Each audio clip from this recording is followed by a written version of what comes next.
समास किया था कल और चलिए भाई समास किया था कल और अब एक संक्षिप्त रूप में जो समास है उसको थोड़ा सा सुन लीजिए, जो पढ़ना है अपने को। बाकी एक गद्यांश कराऊंगा, उसमें अपने को उत्तर ढूंढना, उसमें किस प्रकार से उत्तर ढूंढेंगे ये तो फिर उसमें से पता पड़ेगा। लेकिन अब समास में पढ़ना क्या है, शब्द भले ही पढ़ते रहो, याद होने नहीं है। इसकी बेसिक थीम पढ़नी है कि अविभाव समास, एक शब्द पूर्व पद प्रधान। पहला सवाल अविभाव समास का, कस्मिन समास से पूर्व पद प्रधान हो स्यात्, तो अविभाव तो पहला पूर्व पद प्रधान, पूर्व पद अव्यय प्लस नपुंसक लिंग एक वचन। लेकिन यदि इकारांत और उकारांत शब्द होते हैं तो वहां पर आपको पीछे अम नहीं दिखेगा, वो हिंदी के जैसे ही दिखेगा आपको, अधिहरि। समझ में आ गई। और दूसरा, यदि दीर्घ इकारांत उकारांत होता है तो अविभाव में रस हो जाते हैं। ये आपको पढ़ना है। तत्पुरुष समास में समानाधिकरण में पहला भेद द्विगु है, संख्यावाची प्लस नपुंसक लिंग बराबर द्विगु।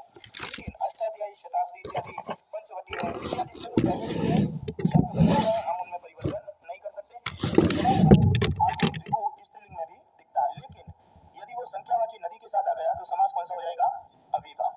कर्मधारय विशेषण विशेष्य और आपको उपमान उपमेय में जो समस्या आएगी वो बहुव्रीहि की आएगी। ऐसे स्थल पर आपको लगता है कि शब्द को खोल के पढ़ना है तो हिंदी करके पढ़िए। यदि आप उसको हिंदी करके पढ़ते हैं घनश्याम, घन के समान, जहाँ कहीं समान अर्थ आ गया इसका मतलब वो पहला समास कौन सा होगा, कर्मधारय, फिर वो बहुव्रीहि में जाएगा। वस्तुतः इसका सही उत्तर होता है कर्मधारय मिश्रित बहुव्रीहि, लेकिन वो इस रूप में देते नहीं है, इसलिए इसको ध्यान रखना। विशेषण विशेष्य आपकी बहस करेगा बहुव्रीहि से, तो वह लिंग के आधार पर आप निर्धारण करेंगे। नए समास और अन के रूप में आता है, निषेध करता है। और अंतिम जो था आपका वो था उपपद तत्पुरुष, एक शब्द दूसरे पर आश्रित होकर अपने अर्थ को कहता है। फिर आइए अन्य पद प्रधानो इति बहुव्रीहि, जहाँ अन्य अर्थ प्रधान होता है वो बहुव्रीहि होता है। प्योरली इसके सारे उदाहरण कर्मधारय में आते हैं, इसलिए वहां पर शब्द समास का एक ही नियम होता है कि शब्द वही अर्थ देंगे जो समास में पड़े हुए हैं, ठीक है ना। इसलिए जबरदस्ती किन्हीं भी शब्दों को वहां पर लाने की आवश्यकता नहीं है। और बहुव्रीहि का निर्धारण कितने उदाहरण किए कल, आपको लिंग से ही करना पड़ेगा। और द्वंद्व के तीन भेद होते हैं, एक से पहला इतरेतर, वो द्विवचन, दो शब्द है तो द्विवचन में, तीन है तो बहुवचन में। यदि च का अर्थ आ रहा है और वह एक वचन में ही आ रहा है तो वो समास होता है समाहार द्वंद्व। और एक शेष का मतलब होता है कि बहुत सारे शब्दों में एक शेष रहता है। लेकिन द्वंद्व की सबसे बड़ी विशेषता ये होती है कि जब भी आप उन शब्दों को खोलोगे तो बीच में च आएगा ही। चार थे द्वंद्व, इसीलिए आपने सूत्र लिखाया च के अर्थ में क्या होता है, द्वंद्व होता है। तो ये सामान्य रूप से हमने इसको पढ़ा। लेकिन यदि प्रश्न आ जाए कि लघु सिद्धांत के अनुसार समास के भेद कितने होते हैं, तो वो बस वो अपने को ध्यान रखना है, वो पढ़ने की आवश्यकता नहीं है। केवल समास, ठीक है, केवल समास में तो एक स्पेशल शब्द आता है भूतपूर्व, ठीक है, तो भूत सिर्फ नोट कर लो आप, केवल समास। पांचवा अब जो बच गया वो केवल है। केवल समास का जो उदाहरण है, उदाहरण नोट कर लो, सिर्फ भूतपूर्व लिख दें, भूतपूर्व, और इसका विग्रह होता है पूर्वम भूतः इति, पूर्वम भूतः इति। ये केवल समास का उदाहरण है, ठीक है। अब संस्कृत मीडियम वाले सूत्र लिखेंगे सह सुपा, अभी कुछ नहीं लिखना, सिर्फ इतना ही देना है, भूतपूर्व। यही उदाहरण है आपके केवल समास का, जो सिर्फ एक उदाहरण के कारण ये समास ही खींचा गया। देखो समास में ये होता है भूतपूर्व शब्द है, लेकिन आप विग्रह क्या कर रहे हो, पूर्वम भूत, तो शब्द तो पूर्वभूत बनना चाहिए था, जबकि आपका शब्द क्या बन रहा है, भूतपूर्व। तो यहाँ पर भूत शब्द को पहले क्यों रखा, पूर्व निपात क्या है, वो ये केवल समास बताता है। ज्यादा अपने को डिटेल में नहीं जाना। सामान्य रूप से समास की संख्या कितनी हो गई, चार, और लघु सिद्धांत का पूछे तो समास कितने हो गए, पांच। और यदि सवाल आ जाए, एक ही उदाहरण है, भूतपूर्व में समास बताओ, तो कौन सा समास होगा, केवल, ठीक है, ये रखना है, ठीक है। अब बड़ा संक्षिप्त पढ़ना है, लास्ट में बताऊंगा, लास्ट आधे घंटे में कि पढ़ना कैसे है। अब अपना प्रकरण बचा हुआ है कारक, तो हेडिंग लगाएंगे कारक। कारक प्रकरण भी आपको शुद्ध रूप से रटना है, ठीक है। कारक प्रकरण भी अपने को क्या करना पड़ेगा, रटना पड़ेगा, क्योंकि 10th लेवल तक मैं हालांकि पूरा आपको सेकंड ग्रेड के स्तर पर लाके छोड़ूंगा विषय को, क्योंकि वहां पर तो कारक लिखा हुआ है, कारक तो बहुत लंबा चौड़ा है। तो कारक, पहले तो कारक में धातु बताओ कौन सी होती है, क्री। प्रत्यय बताइए अक, अक बराबर रणवल, ये मैं लास्ट में लूंगा सर, अभी कोर्स कराऊंगा पहले। अगला है, हाँ, ये अभी मैं आपको लास्ट में लूंगा, ये आपके काम का ही नहीं है। चलो ठीक है, बाद में देखेंगे इसको, आप अभी कुछ नहीं, अभी बाद में सारा 1 घंटा दूंगा आप लोगों को, ठीक है। और प्रश्न हमेशा अपने रीड के स्तर वाले होने चाहिए, ठीक है। तो ये जो आपके जो प्रश्न है ना, जैसे विधवा, तो विधवा है, ये बाद में बात करेंगे। आपका प्रश्नों का स्तर जो होना चाहिए वो किसका होना चाहिए, रीड का, ठीक है भाई। चलिए, कारक, कारक में क्री धातु है, णवुल प्रत्यय है, ठीक है। और क्री का अर्थ होता है करना, और या क्री धातु णवुल प्रत्यय, कारक का अर्थ होता है करने वाला। वस्तुतः कारक का एक ही मीनिंग होता है, क्या करने वाला होता है, वो क्रिया। तो अपने को एक शब्द में लेकर चलना है विषय को, वो ज्यादा समझ में आता है। कारक का अर्थ ही क्रिया होता है, समझ में आ गई, कारक का मीनिंग ही क्या होता है, क्रिया। तो अब कारक की डेफिनेशन क्या हो गई, क्रिया अन्वयी कारकम, क्रिया अन्वयी कारकम। कारक की डेफिनेशन है क्रिया अन्वयी कारकम, पहली डेफिनेशन। दूसरा लिखेंगे साक्षात क्रियाम करोति, साक्षात क्रियाम करोति करोति निवर्तयति कारकम, साक्षात क्रियाम करोति निवर्तयति कारकम। ठीक है, दो डेफिनेशन लिखा रहा हूं। किसी भी प्रकार की कोई परिभाषा आ जाए कारक की, तो कारक का मीनिंग एक ही होता है, क्रिया। तो क्रिया से ही संबंध रखेगा वो क्या कहलाएगा, कारक। तो देखो यहाँ पर आ गया क्रिया अन्वयी कारक, और यहाँ क्या आ गया, क्रियाम करोति इति कारकम। अर्थ लिखो, क्रिया से जिसका अन्वय होता है, क्रिया से, दोनों का एक साथ ही अर्थ दिखा रहा हूं, क्रिया से जिसका अन्वय होता है अथवा क्रिया से जिसका अन्वय होता है अथवा जो साक्षात रूप से, क्रिया से जिसका अन्वय होता है अथवा जो साक्षात रूप से क्रिया को करता है, जो साक्षात रूप से क्रिया को करता है उसे कारक कहते हैं। क्रिया से जिसका अन्वय होता है अथवा जो साक्षात रूप से क्रिया को करता है उसे कारक कहते हैं। मैं आपको पहले ही बोल चुका हूं, कारक का एक ही अर्थ लेना है, और कारक का मीनिंग क्या होता है, क्रिया। यानी जो क्रिया से संबंध रखता है वह क्या कहलाएगा, कारक। वाक्य हमेशा जो भी बनता है वो वाक्य बनता है शब्दों से, और शब्द कितने प्रकार के होते हैं, अविकारी और विकारी। तो ये अविकारी शब्दों को तो हम अव्यय कहेंगे, ठीक है, ये तो हम परिवर्तित कर नहीं सकते, लेकिन जितने भी विकारी शब्द होते हैं वो किस में बंधे होंगे, कारकों में। राम घर जाता है, तो ये जो घर शब्द है, राम शब्द है, ये विकारी है, इसलिए निश्चित रूप से क्या होता है, कारक। समझ में आ रही है। अब क्रिया से जो संबंध रखता है वो कारक कहलाता है। पहले तो एक वाक्य में देखते हैं होता क्या है। मैंने कहा राम घर जाता है, राम जाता है, देखना एक वाक्य में क्या, वाक्य ये आपका कौन सा प्रसंग चल गया, वाक्य का। समझ में आ रही है। वर्ण, वर्ण से शब्द, शब्द से, कल तक जो भी पढ़ा था वो पढ़ा था शब्द, पता पड़ रहा है आपको, एक पद्धति से चल रहा है। शब्द कितने प्रकार के थे, दो। पहले अलग से पढ़ाया विकारी कौन सा, अविकारी कौन सा, फिर इन दोनों को मिलाना बताया, और जैसे ही शब्दों को मिलाया तब क्या बन गया, वो समास। अब ये जो शब्द मिले हुए हैं समस्त पद, वो मिलकर क्या बन जाते हैं, वाक्य। और वाक्य से भाषा का क्या होता है, प्रारंभ। समझ में आ रही है। यहाँ पर आते हैं तो हमको भाषा का कुछ स्वरूप समझ में आता है। अब मैं कह रहा हूँ क्रिया से जो संबंध रखेगा वो कारक कहलाएगा। क्रिया कौन सी है, जाता है। आपका सीधा प्रश्न है कौन जाता है, तो ये राम सीधा क्रिया से जुड़ रहा है, इसलिए ये अभी ये मत सोचो करता है, सीधा चलने की कोशिश नहीं करना। तो इसका मीनिंग ये कारक है और ये क्रिया है। अब मैं कह रहा हूँ राम घर जाता है, तो आपका प्रश्न था कौन जाता है, अब आपका प्रश्न क्या हो जाएगा, कहाँ जाता है। तो ये कहाँ का सीधा, और उत्तर क्या मिलता है, घर जाता है। तो घर का किससे संबंध है, राम भी कारक, क्रिया से, राम भी कारक और घर भी कारक। अभी वहां नहीं जाना है कि करता है या कर्म है, समझ में आ रही है। पहले ये देखिए वाक्य में क्या क्या चीज आ रही है। मैंने लिख दिया राम घर से विद्यालय जाता है, ठीक है, राम घर से विद्या, क्रिया कौन सी है, जाना। कौन जाता है, सीधा संबंध, जिसका सीधा संबंध है ये कारक है। कहाँ जाता है, ये क्रिया से संबंध, ये कारक है। और कहाँ से जाता है, ये भी क्या है यहाँ पर, कारक। कुल मिला के इस वाक्य में कारक और क्रिया आ गई। अब मैं लिख रहा हूँ राम ब्राह्मण के लिए दान देता है, राम ब्राह्मण के लिए दान देता है, क्रिया। कौन देता है, कि राम। किसको देता है, कि ब्राह्मण को। और किसके लिए देता है, तो मैं मान लीजिए कह रहा हूँ ब्राह्मण के लिए, और क्या देता है, कि दान। तो ये वाक्य में क्या चीज आ गई, कारक और क्रिया। राम छत से गिरता है, क्रिया कौन सी हो गई, गिरना। कौन, के राम, कहां से, कि छत। कहने का एक ही मतलब हो गया, एक वाक्य में दो ही चीज होती है, पहला होगा कारक और दूसरी होगी क्रिया, और जो क्रिया से संबंधित होगा हम उसे क्या कहेंगे, कारक। ठीक है, चलिए लिखेंगे आगे। अब संस्कृत भाषा में कारकों की संख्या 6 है।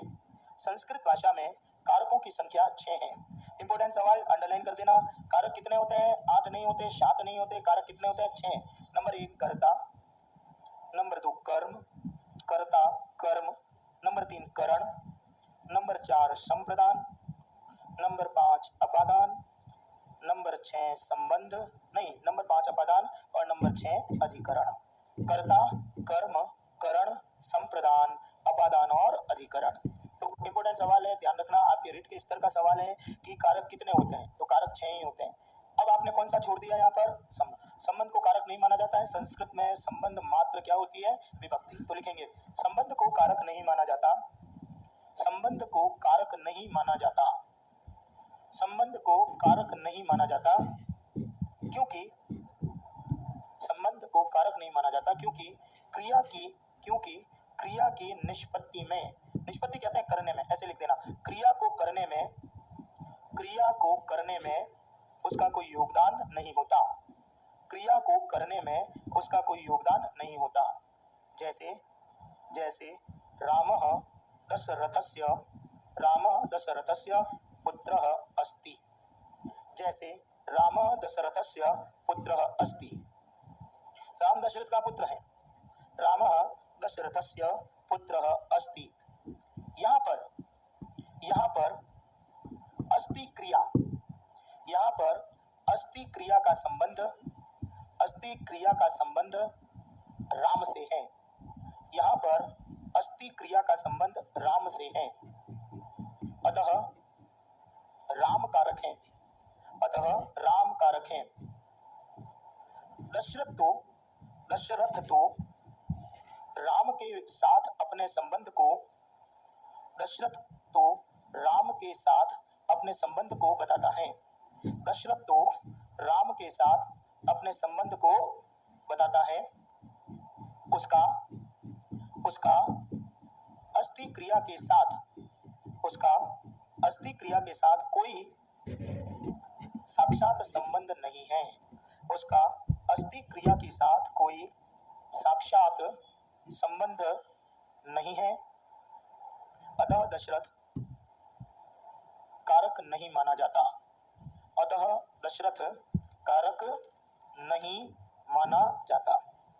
पहली बात तो ये क्लियर होनी चाहिए कि संस्कृत में कारकों की संख्या 6 ही होती है, संबंध कारक नहीं होता है। क्यों नहीं होता है? क्योंकि कारक की डेफिनेशन यही होती है, जो क्रिया से संबंधित होता है वो कारक है। यहाँ पर क्रिया कौन है? अस्ति। आपको नियम लगातार याद करवाते हुए लाया हूँ, जैसा कर्ता वैसी क्रिया।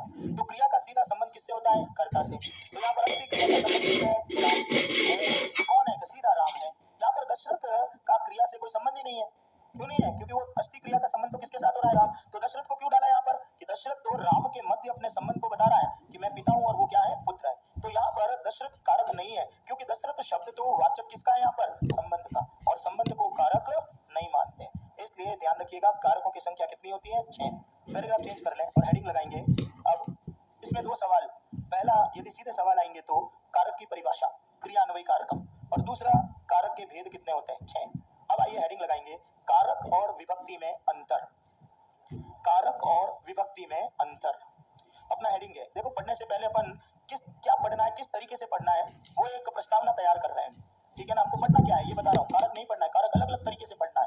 कारक और विभक्ति में अंतर, और लिखेंगे अब इसको। देखो पहले से स्पष्ट है, कारक कर्ता, कर्म, कारक, संप्रदान, अपादान और अधिकरण। हम संबंध को कारक तो नहीं मानते हैं, लेकिन संबंध एक विभक्ति के रूप में होता है। तो कर्ता का कारक चिन्ह नहीं, पहली बात तो हिंदी चलेगी नहीं चलेगी, क्योंकि वो कहेगा कविता में द्वितीय लगाओ, तो आपको केन कौन सोचना ही नहीं है। ठीक है? तो वहां पर तो शब्द आएगा, क्रिया आएगी, विभक्ति लगानी पड़ेगी। तो लेकिन फिर भी हमारी प्रवृत्ति है कि हम जब भी हिंदी से संस्कृत अनुवाद करते हैं, तब हम क्या करते हैं? नैन कोन देखते हैं। ठीक है? तो वो इसलिए लिख रहा हूँ, कर्ता ने कर्म को करण से या के द्वारा, संप्रदान के लिए अपादान से, यहाँ पर भी से, यहाँ पर भी से, तो यहाँ पर से पृथक होनार्थ में, अधिकरण में पे पर, और संबंध का के और की। कर्ता में कौन सी विभक्ति लगाते हो? प्रथमा। कर्म में कौन सी लगाते हो? द्वितीया। करण में कौन सी लगाते हो? तृतीया। संप्रदान में चतुर्थी। अपादान में पंचमी। अधिकरण आ गया, अधिकरण में सप्तमी। संबंध को नीचे क्यों डाला, अलग क्यों लिखा? क्योंकि ऊपर तो हमने कारक लिखा है, तो कारक तो 6 ही होते हैं, जो बच जाता है वो संबंध होता है, ये विभक्ति के रूप में होता है, और इसलिए संबंध में कौन सी विभक्ति डाल दी? षष्ठी। अपना हेडिंग क्या था? अपना हेडिंग था कारक और विभक्ति में अंतर बताओ। ये कर्ता कारक है साहब, ये प्रथमा विभक्ति है, तो इस कर्ता में और प्रथमा विभक्ति में अंतर क्या होता है? क्या हम प्रथमा विभक्ति कहते ही कर्ता का बोध कर लेते हैं, या कर्ता को कहते ही पहली लाइन का बोध हो जाता है? अंतर क्या है कर्ता में और प्रथमा में? अंतर तो कुछ नहीं हो सकता। क्यों नहीं हो सकता? क्योंकि जब मैं कर्ता कहता हूं तो आपको ऑटोमेटिक रूप से कौन सी विभक्ति का बोध हो रहा है? प्रथमा। जब मैं कर्म कह रहा हूं तो ऑटोमेटिक रूप से कौन सा बोध हो रहा है? द्वितीया। तो तब भी तो बहुत बड़ा अंतर है इसमें, नहीं तो अलग क्यों लिखता? कर्ता कहते ही अपने आप ही बोध हो जाता, प्रथमा अलग से लिखने की जरूरत ही नहीं थी, इसलिए अंतर लिखेंगे। मैंने दोनों लिख दिए, कारक है, विभक्ति है, ये हमारे कारक चिन्ह है। इसका प्रयोग हम बहुत कम करेंगे, वहां पर करेंगे जहां पर विषय समझ में नहीं आ रहा है, तब मैं बोलूंगा अब थोड़ी हिंदी करके बोल दो, बाकी इसकी आवश्यकता नहीं रहेगी। चलिए लिखें, कारक विभक्तियों के अर्थ हैं। अब इनमें अंतर बता रहा हूँ, कारक और विभक्ति में क्या अंतर होता है। कारक, वो बैल तो जारी उठा नहीं रहा है। कारक विभक्तियों के अर्थ हैं, कारक विभक्तियों के अर्थ हैं, एवं विभक्तियां कारकों को स्पष्ट करने के चिन्ह हैं। विभक्तियां कारकों को स्पष्ट करने के चिन्ह हैं। विभक्तियां कारकों को स्पष्ट करने के चिन्ह। जब तक आप छोटी छोटी चीजों को नहीं पढ़ोगे, कंसेप्ट नहीं क्लियर करोगे, ये चीजें हमारे सिर्फ इतनी रह जाएगी कि प्रथमा कर्ता। आपको ये आना चाहिए कि कर्ता को हम प्रथमा क्यों कहते हैं, या प्रथमा को हम कर्ता क्यों कहते हैं। तो कारक क्या अर्थ होता है? कारक का मीनिंग क्या लिखा? कारक विभक्ति के अर्थ होते हैं। जैसे ही मैंने कहा प्रथमा विभक्ति, मैं बोल रहा हूँ प्रथमा विभक्ति तो आपका ध्यान सीधे ही अर्थ पे जाता है। प्रथमा विभक्ति इट मींस कर्ता कारक। यदि सवाल आए ना प्रथमा विभक्त्यर्थः स्यात्, प्रथमा विभक्ति का अर्थ बताइए क्या होता है, तो प्रथमा का अर्थ क्या होता है, कर्ता। मैं कह रहा हूं कि सप्तमी का अर्थ बताइए, अधिकरण। तो कारक तो क्या चीज होती है, विभक्तियों के अर्थ, और विभक्तियां क्या होती है, कारकों को स्पष्ट करने के चिन्ह। जब मैं कह रहा हूं प्रथमा विभक्ति, तो आप क्या समझ रहे हैं, कर्ता तो ठीक है, लेकिन ये नए हिंदी में चलेगा, अभी संस्कृत पढ़ाऊंगा तो पता पड़ जाएगा, ये तो जानबूझ के लिखा ताकि तुमको ये पता पड़ जाए। जैसे आपने लिखा कारक, विभक्तियों के अर्थ हो गए, और विभक्तियां क्या है, कारकों को स्पष्ट करने के चिन्ह। ये हिंदी की परिभाषा, ठीक है ना। राम ने रावण को मारा, जैसे मैं राम कहता हूं करता, तो आप इसके साथ में किसका प्रयोग कर देते हो, ने का। लेकिन ये हिंदी की बात हो गई, जब मैं संस्कृत में चलूंगा तो मैं सीधा कहूंगा विभक्त कारक विभक्तियों के अर्थ, और विभक्तियां क्या है, कारकों को स्पष्ट करने वाली परिभाषा है। मैं जैसे ही कह रहा हूं प्रथमा, तो सीधा अर्थ आता है स्वतंत्र कर्ता, क्योंकि प्रथमा विभक्ति का मीनिंग क्या होता है, कर्ता, और कर्ता की डेफिनेशन क्या होती है, स्वतंत्र। अभी लिखेंगे, धीरे धीरे अपन चलेंगे। तो चलिए, तो ये एक छोटी सी चीज आपको स्पष्ट करने के लिए लिखाई, लेकिन अब हमको पढ़ना क्या है वो चीज लिखा रहा हूं, और लिखेंगे विभक्ति सामान्य रूप से दो प्रकार की है। विभक्ति सामान्य रूप से दो प्रकार की है। देखो, पढ़ना इंपॉर्टेंट, फिर बोल रहा हूं नहीं है, क्या पढ़ना है, कैसे पढ़ना है, ये महत्वपूर्ण है। अब सीधा पढ़ा देता तो समझ में नहीं आता। अब आप एक निर्धारण कर रहा हूं कि मैं कैसे चलाऊंगा विषय को। विभक्ति कितने प्रकार की होती है, दो। नंबर एक, कारक विभक्ति। नंबर एक, कारक विभक्ति। नंबर दो, उपपद विभक्ति। नंबर एक, कारक विभक्ति। नंबर दो, उपपद विभक्ति। पहली विभक्ति कौन सी हो गई, कारक। अब बताओ कारक किसे कहते हैं, शुरू में पढ़ाया है सबसे पहले कारक की डेफिनेशन। कारक एक शब्द, कारक का मीनिंग क्रिया, इसलिए जो क्रिया के योग में जो विभक्ति होगी हम उसे क्या कहेंगे, कारक। अर्थ लिखें कारक विभक्ति का, क्रिया के योग से होने वाली विभक्ति, क्रिया के योग से होने वाली विभक्ति कारक विभक्ति कहलाती है। क्रिया के योग से होने वाली विभक्ति कारक विभक्ति कहलाती है। जैसे जैसे क्रुद्ध धातु, देखो ऐसे, जैसे क्रुद्ध, क्रुद्ध का मीनिंग क्या होता है, क्रुद्ध का मीनिंग बताओ, हंसना, रोना या क्रोध करना। जैसे क्रुद्ध, क्रुद्ध के ब्रैकेट में लिखते हैं क्रोध करना। क्रुद्ध के योग में होने वाली चतुर्थी विभक्ति, जैसे क्रुद्ध धातु के योग में होने वाली चतुर्थी विभक्ति। पढ़ना क्या है, ये निकल गया आप तुम्हारे। वो क्या कह रहा है कि जहां कहीं क्रुद्ध क्रिया आ गई, धातु आ गई, नियम, अब नियम चलेगा इसमें, रटने वाला काम है ये। जहां कहीं क्रुद्ध धातु आ गई, दिमाग लगाओ मत, जिसपे क्रोध किया जा रहा है उसमें कौन सी विभक्ति लगाओगे, चौथी। हिंदी हट जाएगी 1 मिनट में। अब मैंने कह दिया पिता पुत्र पर क्रोध करता है, ये देखो पिता। अब 4 विषय चलाऊंगा साथ में, हिंदी अनुवाद पहला विषय, दूसरा चलेगा अशुद्धि संशोधन, तीसरा विषय चलाऊंगा आपका अशुद्धि के बाद में कारक, और चौथा चलाऊंगा उपपद के योग की विभक्ति। 4 विषय चलेंगे अब इसमें, समझ में आ रही है। अब मैंने लिख दिया पिता डैश क्रुद्धयति, ऐसा आएगा एग्जाम में। एक तो ये वो करेगा क्या, वो यहाँ पर चलते चलते एक लिख देगा पुत्र, ऐसे। अब इसमें भरो, विभक्ति भरो। हिंदी नहीं, हिंदी 1 मिनट में डिलीट हो जाए। पहले दिन से बोलता था कि लास्ट दिन हिंदी नाम मात्र भी नहीं रहेगी। यदि आप सोच रहे हो कि पिता पुत्र पर क्रोध करता है तो जा रहे हो 7वीं में, अब 7वीं नहीं लगेगी। क्या नियम कह दिया, क्रुद्ध धातु के योग में कौन सी विभक्ति होगी, चतुर्थी। बस दिमाग लगाना ही नहीं, चौथी ही लगाइए। अब कह दिया, अब अंडरलाइन कर दिया इसने, पुत्र में चौथी लगाओ, लगाओ पुत्र में चौथी, राम से रामाय और पुत्र से पुत्र, ये राइट हो गया। अब यदि आप हिंदी जाके सोच रहे हो कि पुत्र पर है तो 7वीं होगी, तो नहीं होगा, ये गलत हो जाएगा। अब अशुद्धि संशोधन कैसे आएगा, पिता पुत्रे क्रुद्धयति, ऐसे आएगा, और अंडरलाइन कर देगा, गलत है, सुधारो। सीधी सी बात है, अभी आगे नियम ही तो पढ़ेंगे अपन। वो कहेगा क्रुद्ध धातु दिख गई, कौन सी विभक्ति लगाओगे, चौथी, ये 7वीं लगी हुई है, गलत है। रामी 7वीं है, तो ये गलत हो गया, और इसमें क्या बन जाएगा, पुत्र। ये पहला नियम कराऊंगा, क्रिया के योग में कौन सी विभक्ति होती है, कारक। वहां पर वो बोलेगा ये क्रिया आ गई, ये लगाओ, समझ में आ गई। जैसे उदाहरण लिख दो, जैसे पिता पुत्राय क्रुद्धयति, पिता पुत्राय क्रुद्धयति। एक और देखते हैं, आगे लिखें एक और, रुच, रुच, रुच का मतलब होता है अच्छा लगना। रुच धातु के योग में होने वाली, रुच धातु के योग में होने वाली चतुर्थी, रुच धातु के योग में होने वाली चतुर्थी विभक्ति, रुच धातु के योग में होने वाली चतुर्थी विभक्ति। यानी वो अब नियम बोलेगा, जब अंदर पढ़ोगे तब वो कहेगा रुच धातु आ गई, कौन सी विभक्ति लगाओ, चौथी। आपको तो कुछ देखना ही नहीं है, आपको तो देखना है रुच आ रहा है कि नहीं आ रहा है, समझ में आ रही है। जैसे देखना, यदि कह दिया कि गणेशः, ये गणेशः, अब मैंने कर दिया मोदकस्य रोचते, यह शुद्धि संशोधन।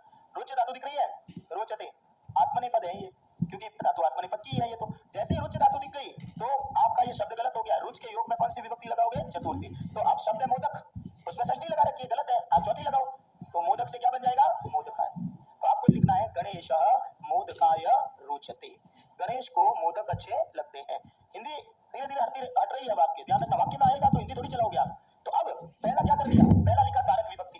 कारक विभक्ति का मीनिंग क्या हो गया, क्रिया रही है, यानी नियम बोलेगा ये क्रिया आ गई ये लगाओ, ये क्रिया आ गई ये लगाओ। समझ में आ गई? प्योरली रट्टा मार विषय हो गया आपके, क्योंकि ये तो याद करना पड़ेगा कि यदि मैं कह रहा हूँ नमस्करोति शब्द आ गया, ये क्रिया आ गई, तो वहां पर द्वितीय लगाओ। तो अब सीधी सी बात है, जब नमस्करोति आएगा तो कुछ सोचना ही नहीं है, हिंदी करनी नहीं है, वहां पर कौन सी विभक्ति लगेगी? द्वितीय। अब तो ये चूंकि आप क्रिया के योग में लगा रहे हो, इसलिए इसको क्या कहा जाता है? कारक विभक्ति। अब आइए नंबर 2, उपपद विभक्ति। देखो पढ़ने का मार्ग डिसाइड कर रहे हैं कैसे पढ़ना है। तो एक तो मैं कारक विभक्ति पढ़ाऊंगा आपको अलग से, बिल्कुल मिश्रित नहीं करूंगा मैं। फिर दूसरा पढ़ाऊंगा उपपद। समझ में आ रही? अब लिखेंगे उपपद विभक्ति। विभक्ति का दूसरा भेद कौन सा हो गया? उपपद। लिखे अब, अव्यय शब्दों के योग से होने वाली विभक्ति, अव्यय शब्दों के योग से होने वाली विभक्ति, अव्यय शब्दों के योग से होने वाली विभक्ति उपपद विभक्ति कहलाती है। अव्यय शब्दों के योग से होने वाली विभक्ति उपपद विभक्ति कहलाती है। जैसे जैसे नमः के योग में होने वाली चतुर्थी, मैं जानबूझ के चतुर्थी एक ही चीज दिखा रहा हूं क्योंकि ये शब्द तुमने पढ़ रखा है कहीं ना कहीं। जैसे नमः के योग में होने वाली चतुर्थी, वो कह रहा है नमः शब्द जहां कहीं भी आ गया चौथी लगाओ। समझ में आ गया अपने को? अब ये नमः शब्द अव्यय है, पढ़ाया हुआ है तुमको, क्योंकि नमः होता ही नहीं है। अव्यय कौन सा होता है? नमः। लिखते क्या हो कि नमः, क्योंकि स किसमें बदल गया? विसर्ग में। वो कह रहा है नमः जहां कहीं भी आ गया कौन सी विभक्ति लगानी है? चौथी। मेरे को कहना है गणेश जी को नमस्कार, ये लो अंडरलाइन करके नमः छोड़ दिया, भरो गणेश अंदर, क्या आ जाएगा? अब अशुद्धि देनी है तो वैसे देगा, गणेशम नमः, गलत है, सुधारो। क्या हो जाएगा? गणेशाय। अब आपने चतुर्थी क्यों लगाई? क्योंकि नियम होगा। क्या पढ़ो अंदर नियम लिखोगे अभी, क्या नियम होगा? नमः स्वस्ति स्वा स्वदालंब सति योगाच्च, कि नमः के योग में हमेशा कौन सी विभक्ति लगाओगे? चतुर्थी। एक उदाहरण और लिख दीजिए। इसी प्रकार अभितः, अभितः को कहते हैं दोनों ओर। अभी करवाऊंगा अशुद्धि, जब मैं कह रहा हूं 4 टॉपिक चलेगा तो टाइम लगेगा इसमें। समझ में आ रही है? अनुवाद करोगे तो टाइम ही लगेगा। जैसे वो कह रहा है अभितः, अभितः का मीनिंग होता है दोनों ओर। जैसे अभितः के योग में होने वाली, अभितः में कौन सी विभक्ति लगती है? द्वितीय। 10th लेवल तक ज्यादातर ये उपपद ही चलती है, इसलिए उपपद को याद करके रखना आप। जैसे अभितः के योग में होने वाली द्वितीय विभक्ति। अब अभितः शब्द जहां कहीं भी दिख गया कौन सी विभक्ति लगानी है? द्वितीय। ये अव्यय है। अब मैंने लिख दिया, मान लो देखो ये लिख दिया, और गलत होगा अंडरलाइन करूंगा, सुधारना। मैंने लिख दिया वृक्षस्य अभितः, वृक्ष के दोनों ओर वानराः नृत्यन्ति। चलो जहां पर अंडरलाइन कर रहा हूं उसको सुधारना है। अभितः दिख गया, अभितः के योग में कौन सी विभक्ति आएगी? द्वितीय। वृक्षस्य कौन सी लगाई हुई है? छठी। सुधारो, द्वितीय लाओ। वृक्ष का क्या हो जाएगा? वृक्षाय, वृक्षे, वृक्षाः या वृक्षम, तो बस ये गलत हो गया, वृक्षम। बात समझ में आ गई क्या हुआ? तो अब आपका ये निर्धारण हो गया क्या पढ़ना है। कितनी विभक्तियां पढ़नी है? 2। या तो वो कहेगा क्रिया के योग में होगी, या वो कहेगा अव्यय शब्द के योग में। अलग अलग पढ़ेंगे, मिश्रित नहीं करेंगे। जैसे ही मैं कहूंगा द्वितीय, तो पहले मैं क्रिया वाली विभक्ति पढ़ाऊंगा, फिर मैं उपपद वाली पढ़ाऊंगा, ताकि वहीं पर अपने को सारा याद हो। ठीक है, चलिए। तो आपके सामने 2 विभक्ति हो गई। कौन कौन सी हो गई? क्रिया के योग में और अव्यय शब्दों के योग में। ठीक है, अब चूंकि सेकंड ग्रेड फर्स्ट ग्रेड दोनों में एक सवाल आ रखा है, इसलिए आपके लिए भी लिख देता हूं, पैराग्राफ चेंज कर दो और लिखे जब एक साथ कारक और उपपद, जब एक साथ कारक और उपपद दोनों विभक्तियों का प्रयोग होता है, जब एक साथ कारक और उपपद दोनों विभक्तियों का प्रयोग होता है, तो वहां कारक विभक्ति बलियसी होती है। बलियसी विभक्ति चूंकि स्त्रीलिंग है इसलिए बलवान नहीं लिख सकते, क्या लिखोगे? स्त्रीलिंग लिखना पड़ेगा। कारक विभक्ति बलियसी होती है, बलियसी यानी बलवान होती है, पर मैं यहाँ बलवान नहीं लिखा सकता क्योंकि बलवान तो पुल्लिंग का शब्द है और विभक्ति कैसी है? स्त्रीलिंग। विभक्ति स्त्रीलिंग क्यों है बताओ? कौन सा प्रत्यय लगा हुआ है? कठिन लगा हुआ है, तो कठिन का लिंग कौन सा होता है? इसलिए स्त्रीलिंग है, इसलिए ये बलियसी लिखा आपने। अब ये चीजें आपको पकड़नी पड़ेगी, कोई बताएगा थोड़ी है। शब्द लिखोगे, हिंदी की अशुद्धि है, आपके लिखा हुआ आ जाए कि विभक्ति बलवान होती है, तो कहेगा ये गलत है, सुधारो। तो बलवान तो होगा ही नहीं, फिर क्या हो जाएगा? बलियसी, क्योंकि कौन सा संबंध नहीं बैठा आपका? विशेषण और विशेष्य का। विशेष्य पद विभक्ति है और उसका विशेषण बलियसी। ये चीजों को ध्यान रखते हुए पढ़ना है।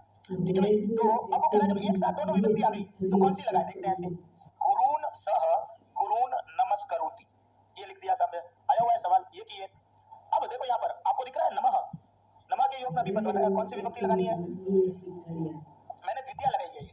कैसे लगाई? रामा रामो रामा रामम रामो रामान गुरु, ये न द्वितीय बहुवचन है, वह गुरुओं को देखकर नमस्कार करता है।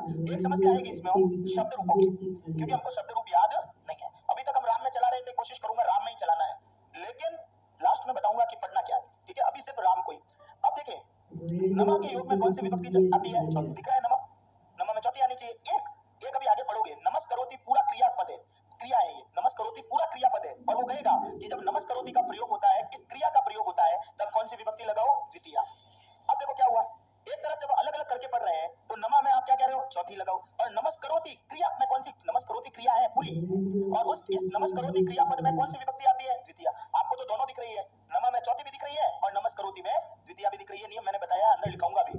अब जब एक साथ दोनों विभक्ति का प्रयोग होता है तो आपको कौन सी विभक्ति का प्रयोग करना है, कारक। कारक यानी क्रिया, क्योंकि कारक का मीनिंग क्या होती है, क्रिया। तो वहां पर क्रिया को देख के विभक्ति लगाओ, इसीलिए आपने यहाँ पर कौन सी विभक्ति का प्रयोग किया है, द्वितीय। नहीं तो नमक के योग में चौथी आती और शब्द गुरु में बनता। समझ में आ रही है। तो आपने एक लाइन लिखी, ये फर्स्ट ग्रेड सेकंड ग्रेड दोनों में आ रखा है, तो लिखा दिया आपको कि भाई जब कारक और उपपद दोनों एक साथ आ जाएगी तब आपको कौन सी विभक्ति लगानी है, क्रिया। क्रिया की कारक विभक्ति का, क्योंकि बलवान क्रिया ही होती है। अभी अभी आप अशुद्धि संशोधन और अनुवाद करोगे तब ये चीजें समझ में आएगी। अब ये जितना लिखाना था उतना लिखा दिया।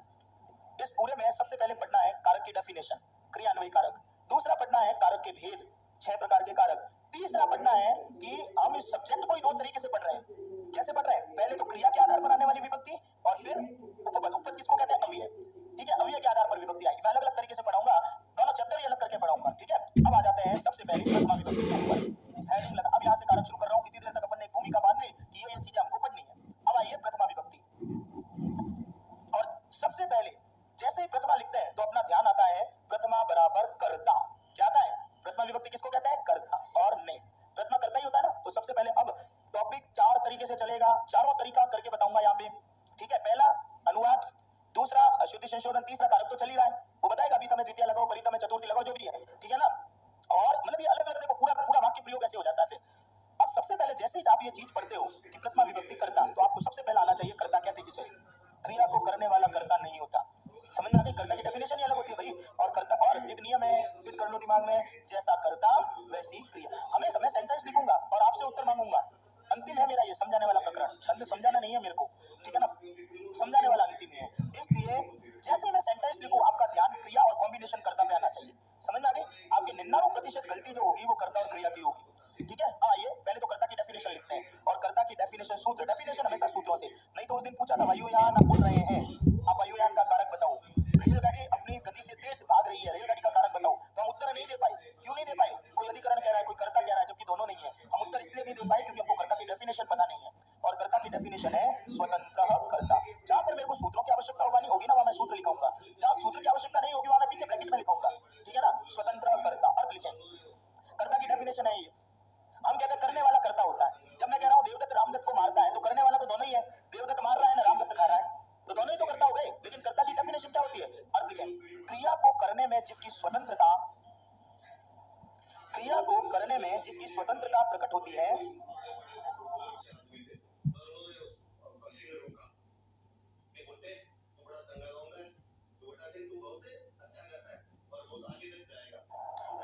क्रिया को करने में जिसकी स्वतंत्रता प्रकट होती है उसे उसे कर्ता कहते हैं।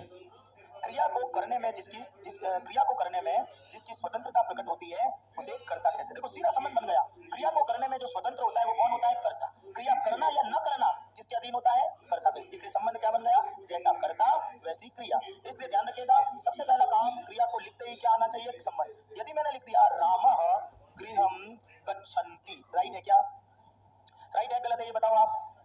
गलत है, क्यों, पठति पठतः पठन्ति बहुवचन है, और जैसा कर्ता वैसी क्रिया। कर्ता एक वचन ही है, प्रथम पुरुष, लेकिन क्रिया कौन से वचन में डाल दी, एक आदमी अनेक बार कैसे जाएगा, तो गलत। जैसा कर्ता वैसी क्रिया, ये गलत हो गया। इसलिए यहाँ पर क्या आ जाएगा, पठति तो क्या आ जाएगा, गच्छति। रामः गृहं गच्छति। अब लिखना, देखो रामः गृहं गच्छति, अभी एक कर्ता की डेफिनेशन आ रही है। रामः गृहं गच्छति, गमन क्रिया करना, जाना किसके अधीन है, राम के। राम की इच्छा होगी तो जाएगा, नहीं तो नहीं जाएगा। तो जो क्रिया जिसके अधीन होती है हम उसको क्या कहते हैं, कर्ता। बोला कर दो राम के ऊपर, इसलिए राम यहाँ पर क्या हो गया, कर्ता। अब बताओ कर्ता में विभक्ति कौन सी लगाओगे, ये कौन कह रहा है कर्ता में प्रथमा होती है। मैंने तो आज तक ये सुना कि कर्ता में तृतीया होती है। आपसे पहली बार सुन रहा हूँ कि कर्ता में कौन सी विभक्ति होती है, प्रथमा। आपसे सुन रहा हूँ मैं, कर्ता में कौन सी विभक्ति होती है, प्रथमा। बाकी मैंने तो आज तक ये सुना है कि कर्ता में कौन सी होती है। राइट बोल रहा हूँ भाई, पीछे बोलो संस्कृत वाले, कर्तृकरणयोस् तृतीया, कर्तृकरणयोस् तृतीया। अनुक्त कर्ता और अनुक्त करण में कौन सी विभक्ति होती है, तृतीया। आप क्या बोल रहे हो, कर्ता में कौन सी होती है, प्रथमा। उल्टा बोल रहे हो, बोले को उनको पूछो सूत्र राइट बोल रहे हो क्या, कर्तृकरणयोस् तृतीया। हाँ तो बोलो कम से कम, हाँ आज है नहीं, अच्छा कोई बात नहीं। चलिए अब देखते हैं, अब ये यही तो मेन चीज होती है। क्या होता है, कर्तृवाच्य कर्मवाच्य। अब अपनी बात को व्यक्त करने के तरीके होते हैं। जब वाक्य कर्तृवाच्य का होता है तो कर्ता में प्रथमा होती है, जब वाच्य कर्मवाच्य का होता है तो कर्ता में कौन सी होती है? तृतीया। अभी पढ़ोगे तुम, ठीक है ना। अब इसलिए आपको यहाँ पर परिभाषाओं पे आना पड़ता है। तो परिभाषा क्या हो गई? कर्ता को करने में जो स्वतंत्र हो गया उसे, क्रिया को करने में उसे कर्ता कहते हैं। जो चीज सूत्र से लिखा रहा हूँ उसको सूत्र से ही लिखना है, क्योंकि वहां पर उसकी आवश्यकता होती है। एक सूत्र लिखा रहा हूँ, आप लिखोगे। अगला प्रातिपदिकार्थ, प्रातिपदिकार्थ लिंग। ये आपके रीट का सवाल पिछले साल का, पता नहीं किसने पेपर बनाया, लेकिन जिसने भी बनाया व्याकरण का आदमी था। प्रातिपदिकार्थ लिंग परिमाण वचन मात्रे प्रथमा, ये आपको सूत्र से लिखना है। ये आपके रीट के स्तर का जो बेचारा फर्स्ट ग्रेड का सवाल था वो उसने रीट में लगा दिया। प्रातिपदिकार्थ लिंग परिमाण वचन मात्रे प्रथमा। प्रथमा हम कहाँ लगाते हैं? तो आप एक तो बोल रहे हो कर्ता में लगाते हैं, ठीक है, मैंने मान भी लिया कर्ता में लगाते हैं, और कहाँ लगाते हैं?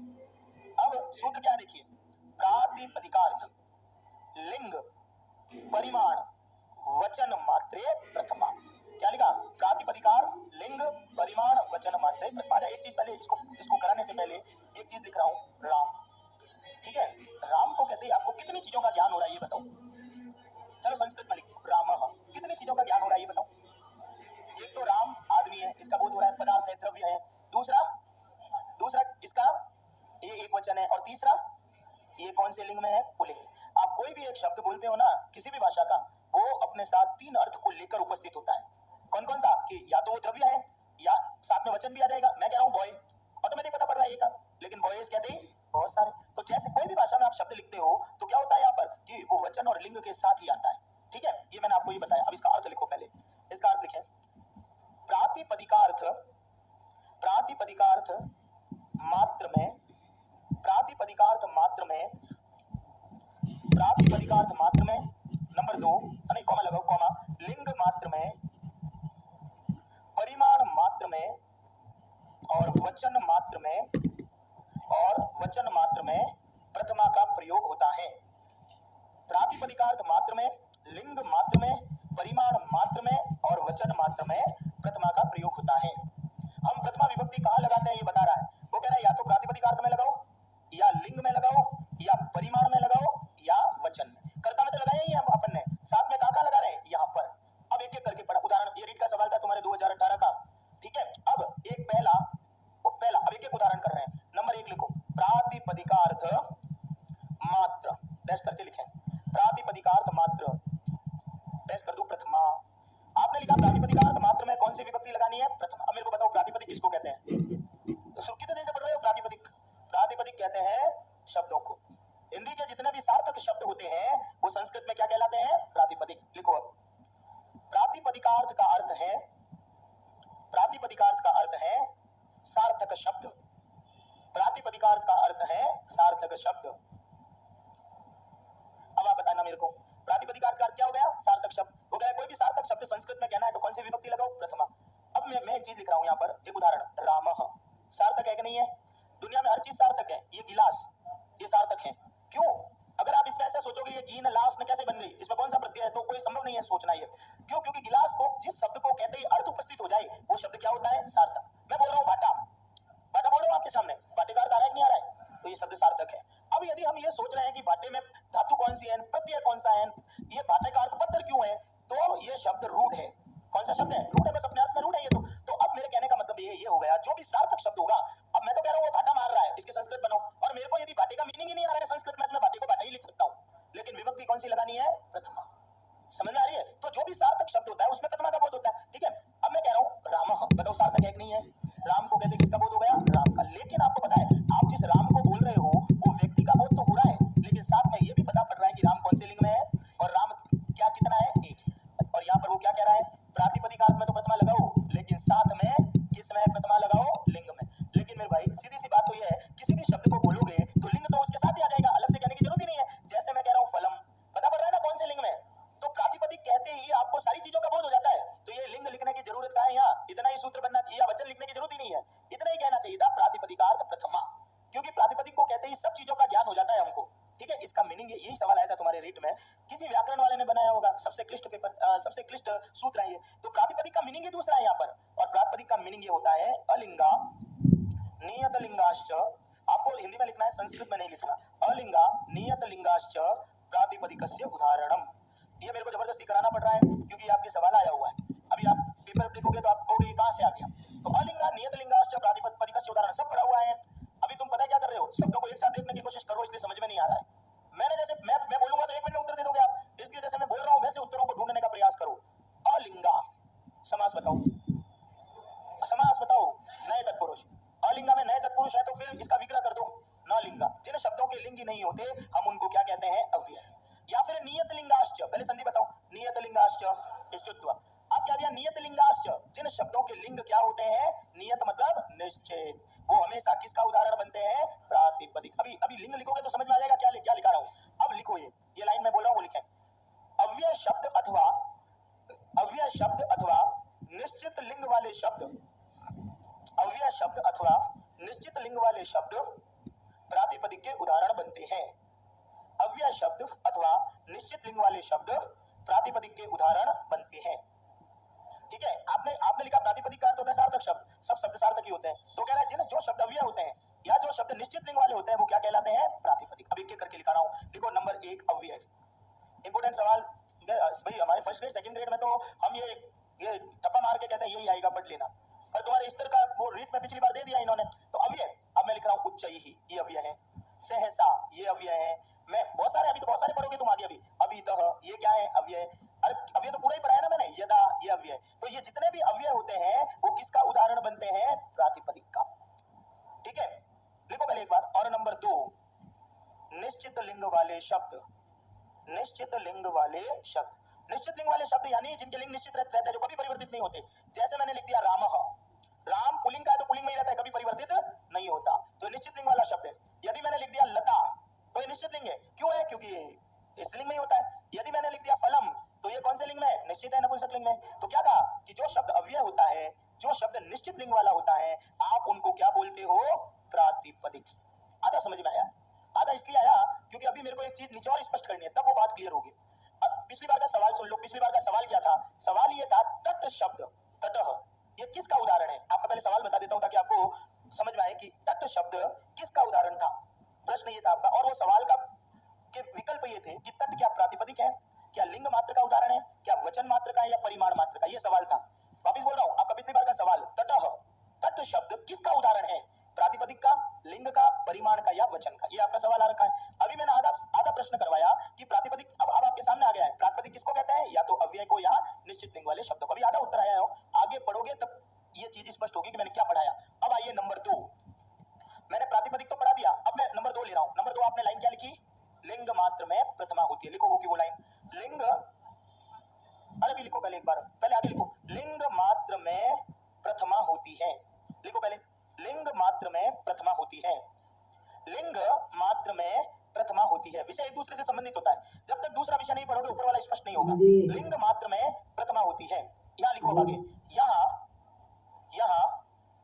लिंग मात्र का अर्थ है, यहां लिंग मात्र का अर्थ है जो शब्द तीनों लिंगों में चलते हैं, जो शब्द तीनों लिंगों में चलते हैं, जो शब्द तीनों लिंगों में चलते हैं। हिंदी, संस्कृत, अंग्रेजी, रशियन, फ्रेंच, उर्दू, सारी भाषाएं, इसमें कई शब्द ऐसे होते हैं जो शब्द तीनों ही लिंगों में चलते हैं। जैसे ततः, तटी और तटम। ये तट शब्द है ना, आपको पुल्लिंग में भी दिखेगा ततः, स्त्रीलिंग में भी दिख जाएगा तटी, और नपुंसकलिंग में भी क्या दिखेगा तटम। अब देखो ऐसे कैसे, मैंने कह दिया गदह नहीं, दंडह, दंडी और दंडम। तो जो शब्द तीनों ही लिंगों में चलते हैं वो शब्द किसका उदाहरण होते हैं, लिंग मात्र का। और जो शब्द निश्चित लिंग वाले होते हैं वो किसका उदाहरण होता है, प्रातिपदिक का। अब ये नीचे पढ़ने पे ऊपर की चीज क्लियर हो गई कि प्रातिपदिक किसको कहते हैं। प्रातिपदिक का मीनिंग होता है या तो अव्यय शब्द और या फिर निश्चित लिंग वाले। अब मैं लिख रहा हूं, बताना किसका उदाहरण होगा वो। यदि मैं लिख रहा हूं कृष्ण, बताओ किसका उदाहरण है ये, लिंग का है या प्रातिपदिक का है, प्रातिपदिक का। क्यों है, क्योंकि कृष्ण का मतलब नियत पुल्लिंग है, कृष्ण मतलब भगवान कृष्ण। लेकिन यदि कह दिया दंड, दंड ये कह दिया तो ये किसका उदाहरण बन गया, क्यों, क्योंकि ये शब्द कितने लिंगों में चल रहा है, तीनों। तो जो शब्द 3 लिंग में चलता है वो किसका उदाहरण होता है, लिंग मात्र का। और जिनका लिंग निश्चित, मेरा नाम ले लो, चलो मनीषा, बताओ वो प्रातिपदिक है कि लिंग मात्र है, प्रातिपदिक। यदि मैंने लिख दिया रेखा तो ये कौन सा उदाहरण हो जाएगा, प्रातिपदिक, क्योंकि निश्चित लिंग है। समझ में आ रही है। लेकिन यदि 2-3 उदाहरण है, इसलिए मेरे को रिपीट यही करना पड़ेगा। और मैं फालतू इधर उधर की बात क्यों करके आप बोल दे मैं डालू क्यों। यदि मैंने कह दिया तथा तो ये किसका उदाहरण हुआ, क्यों, क्योंकि शब्द लिंग मात्र की अधिकता का बोध करा रहा है कि ये पुल्लिंग तो ही है, साथ में स्त्रीलिंग भी है और नपुंसक। पूरे कारक में पढ़ाने वाली चीज यही है। बाकी तो भी मैं ये कहूंगा क्रुद्ध चौथी लगाओ, नमः चौथी लगाओ, तो चौथी लगानी है वहां तो, ठीक है। अब आइए तीसरा, पहला देखो, अब ये सूत्र क्लियर हो गया। पहली लाइन लिखी प्रातिपदिक में प्रथमा होती है, दूसरी लिखी लिंग मात्र में प्रथमा होती है। अब आइए तीसरा लिखेंगे परिमाण मात्र में प्रथमा होती है, परिमाण मात्र में प्रथमा होती है, परिमाण मात्र में प्रथमा होती है। और परिमाण का अर्थ है नापतोल, परिमाण का अर्थ है नापतोल। परिमाण किसको कहते हैं? नापतोल को। अब मैं कह रहा हूं 1 किलो चावल लाऊं, तो इसकी संस्कृत तो कुछ ना कुछ तो होगी, इंग्लिश भी होती है तो संस्कृत भी होगी। 1 किलो चावल तो संस्कृत होगी, तो नापतोल बताया जा रहा है यहाँ पर, चावल कितना? 1 किलो। तो 1 किलो चावल है तो इसको संस्कृत बनाओ, तो वो कह रहा है कि परिमाण जहां कहीं भी होता है नापतोल, उसमें कौन सी विभक्ति लगती है? प्रथमा।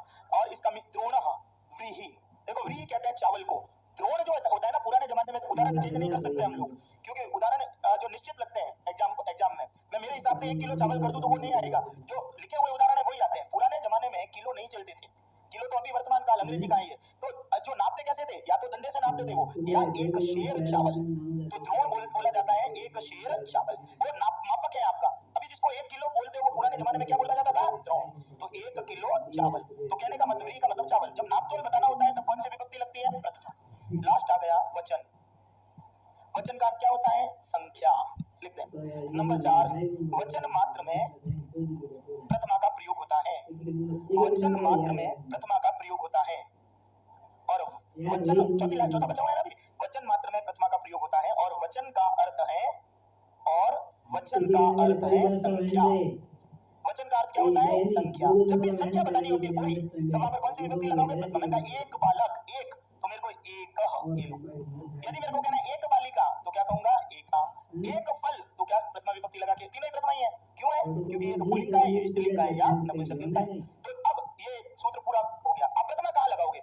अभी पढ़ते समय तो मेरे को आधा घंटा लग गया, लेकिन जब किसी को याद कराना होता है तो सीधी सी बात ये होती है, प्रथमा या तो हम कहाँ लगाएंगे? आपने बोला कर्ता में, मैंने भी सुन लिया, चलो कर्ता में भी समझ लो एक बार, कर्ता में प्रथमा होती है। और कहाँ लगाएंगे साहब? प्रातिपदिक में। प्रातिपदिक का मतलब अव्यय या निश्चित लिंग, या फिर जो शब्द तीनों लिंगों में चलते हैं उसमें प्रथमा, या जो नापतोल होता है उसमें प्रथमा, या जो संख्या होती है उसमें प्रथमा।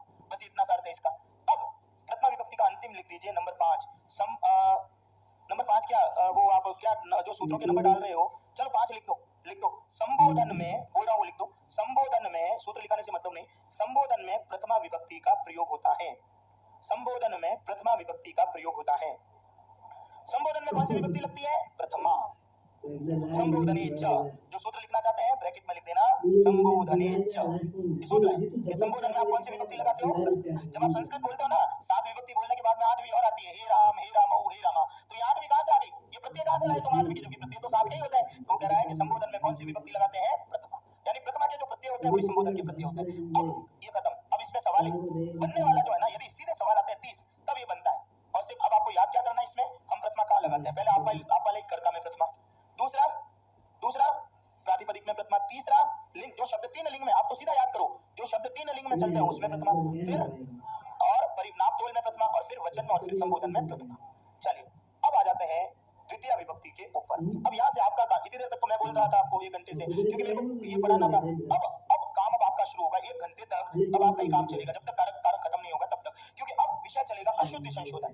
ठीक है भाई, तो अशुद्धि संशोधन है तो आप, और मैं पहले आपको बता देता हूँ ताकि आप वो गलती नहीं करें जो दूसरे बैच वाले करते हैं। मैं शब्द लिखूंगा, गलत होगा, एक शब्द शुरू में हो, 5-6 शब्द, जब तक आप पूर्ण रूप से उस शब्द को शुद्ध नहीं करोगे तब तक मैं गलतियां लिखता रहूंगा। विद्यार्थी क्या करता है? लिखने में जल्दबाजी करता है। मैं गलत लिखता हूं तो वो सोच रहा है कि पेपर हटा देंगे, इसलिए वो पहले लिख देते हैं, फिर मैं करता हूं देखो ये गलत, तो फिर वो काटा करते हैं, फिर मेरा दूसरा भी गलत होता है, मैं कह रहा हूं देखो ये भी गलत, फिर वो भी काटाकुटी कर देते हैं, तीसरा भी गलत, ऐसे करते करते पूरे पेपर को काला कर देते हैं, और लास्ट में उनको ये पता ही नहीं पड़ता कि लिखा क्या है। आपको ये गलती नहीं करनी है, समझ में आ रही है? आपको शुद्ध लिखना है, अशुद्ध नहीं लिखना है। मैं पहले बोल रहा हूँ क्योंकि गलतियां मेरे को नहीं निकालनी है, गलती मैं लिखूंगा गलत, हो सकता है हर शब्द गलत हो, समझ में आ गई? इसलिए अपनी आंख खोल के डालनी है इसमें। और अब हेडिंग लगाओगे द्वितीय विभक्ति, द्वितीय बराबर कर्म कारक, कर्ता ने कर्म को, अब मैं आपको लिखा रहा हूँ पहले मैं लिखाऊंगा उपपद विभक्ति, अलग अलग पढ़ाऊंगा बिल्कुल, उपपद अलग और कारक अलग। सबसे पहले लिखेंगे उपपद विभक्ति, एक बार पूरा लिखा रहा हूँ फिर शॉर्ट में चलाऊंगा विषय को। अब बताओ उपपद किसे कहते हैं? अरे नींद ले रहे हो क्या दोपहर में? उपपद कहते हैं किसको? इतनी कॉपी भरी है तुमने? अव्यय के योग में होने वाली विभक्ति उपपद, लिख दो परिभाषा ऊपर वापस। अव्यय शब्दों के योग में होने वाली विभक्ति, अव्यय शब्दों के योग में होने वाली विभक्ति उपपद विभक्ति कहलाती है। अव्यय शब्दों के योग से होने वाली विभक्ति उपपद विभक्ति कहलाती है। अशुद्धि संशोधन हिंदी अनुवाद कारक सब शामिल है। आप क्या लिख रहे हो? अपने उपपद विभक्ति पढ़ा रहा हूं, ध्यान रखना। अव्यय शब्दों के योग से होने वाली विभक्ति क्या कहलाती है? उपपद। पहले लिखा हुआ है, डैश करके लिखो 17 शब्द। पहले लिखो 17 शब्द। ये 17 शब्द, शब्द का मतलब क्या है यहाँ पर? अव्यय। ये 17 अव्यय जहां कहीं भी दिख गए तो उससे संबंधित शब्द में आपको कौन सी विभक्ति लगानी है? द्वितीया। अब नंबर 1, अब अभितः, परितः, समया, निकषा, हा। ठीक है भाई, जितना पेपर में आ रहा है उतना ले रहा हूँ। मैं लिखूंगा, गलत करूंगा, पहले बोल के बोल रहा हूँ। हो सकता है पूरा वाक्य गलत हो सकता है शब्द गलत हो। आपको वो गलती पकड़नी है और नियम आपको पता है, जैसा कर्ता वैसी क्रिया। और दूसरा, अब मैं हर तरीके से बता रहा हूँ पेपर में कैसे सवाल आते हैं। ठीक है, अभितः का हिंदी लिख दो एक बार, दोनों ओर। आपको शुद्ध लिखना है, गलत मैं लिखूंगा। शुद्ध आ जाए तब आप करते रहना। अभितः का हिंदी लिखो दोनों ओर। अब मैंने एग्जाम में आएगा वैसे लिख रहा हूँ। यदि मैं लिख रहा हूँ ग्रामस्य अभितः, ग्रामस्य अभितः वनम वनम संति। चलिए ये वाक्य लिख दिया। अब ऐसे आएंगे, वो कहेगा साहब गलत है, सुधारो। एक एक शब्द को देखिए। देखो सिर्फ मेहनत 5 शब्दों पे ही करनी है। मेहनत कितने शब्दों पे करनी है? 5 शब्द पढ़ते पढ़ते तो तुम्हारी वृत्ति में आ जाएगी वो चीजें। इसलिए एक एक शब्द को चलाना है। जो शब्द आपको लगता है सही है छोड़ दो।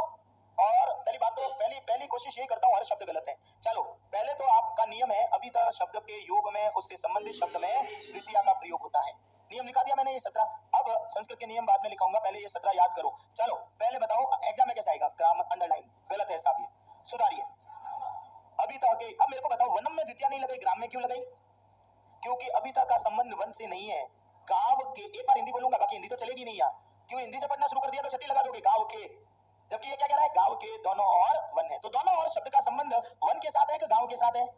तो गांव में कौन सी विभक्ति लगानी है? द्वितीया। ठीक है, लगा रहा हूं भाई। आप बताओ, आप बोलोगे वही लिखूं। मैं 5 मिनट लूंगा एक शब्द में, समझ में आ रही है? लेकिन बाद में फिर मैं एक 30 सेकंड में करा दूंगा वो, इसलिए यहीं से समझ लो आप।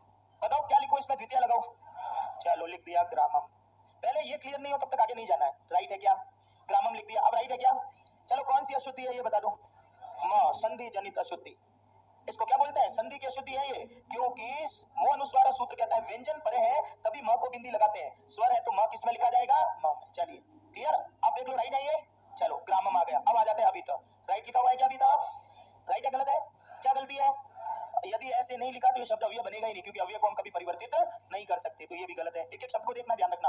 अभी सरल लूंगा, फिर धीरे धीरे भारी ले लूंगा विषय में। ग्रामम अभी तक। अब ले लो वनम संति। कॉम्बिनेशन राइट है क्या? राइट है। संति क्रिया बहुवचन की है कि एक वचन की है? प्रतिपद पठंती, बहुवचन की। इस क्रिया का कर्ता वन। वन बहुवचन है कि एक है? वन एक है, बहुत सारा है, एक है। तो संति सही है। क्या होगा? अस्ति। ये कॉम्बिनेशन गलत हो गया। क्या गलत हुआ? क्योंकि वन तो एक है, क्रिया कितनी कितनी लगा रहे हो? बहुवचन की, जैसा करता वैसी। ये गलत हो गया सीधा संति, इसलिए बोल रहा हूं एक एक शब्द। चलो देखना अभी, अस्ति लिख दो। चलिए ये लिख दिया अस्ति। अब देखो राइट है क्या? देखो राइट है क्या? क्या गलत है? वनम गलत हो गया। क्यों? क्योंकि स्वर आ रहा है तो क्या हो जाएगा? ये एक एक शब्द को टाइम लगाओ थोड़ा, ठीक है ना? ग्रामर। अब राइट क्या हो गया?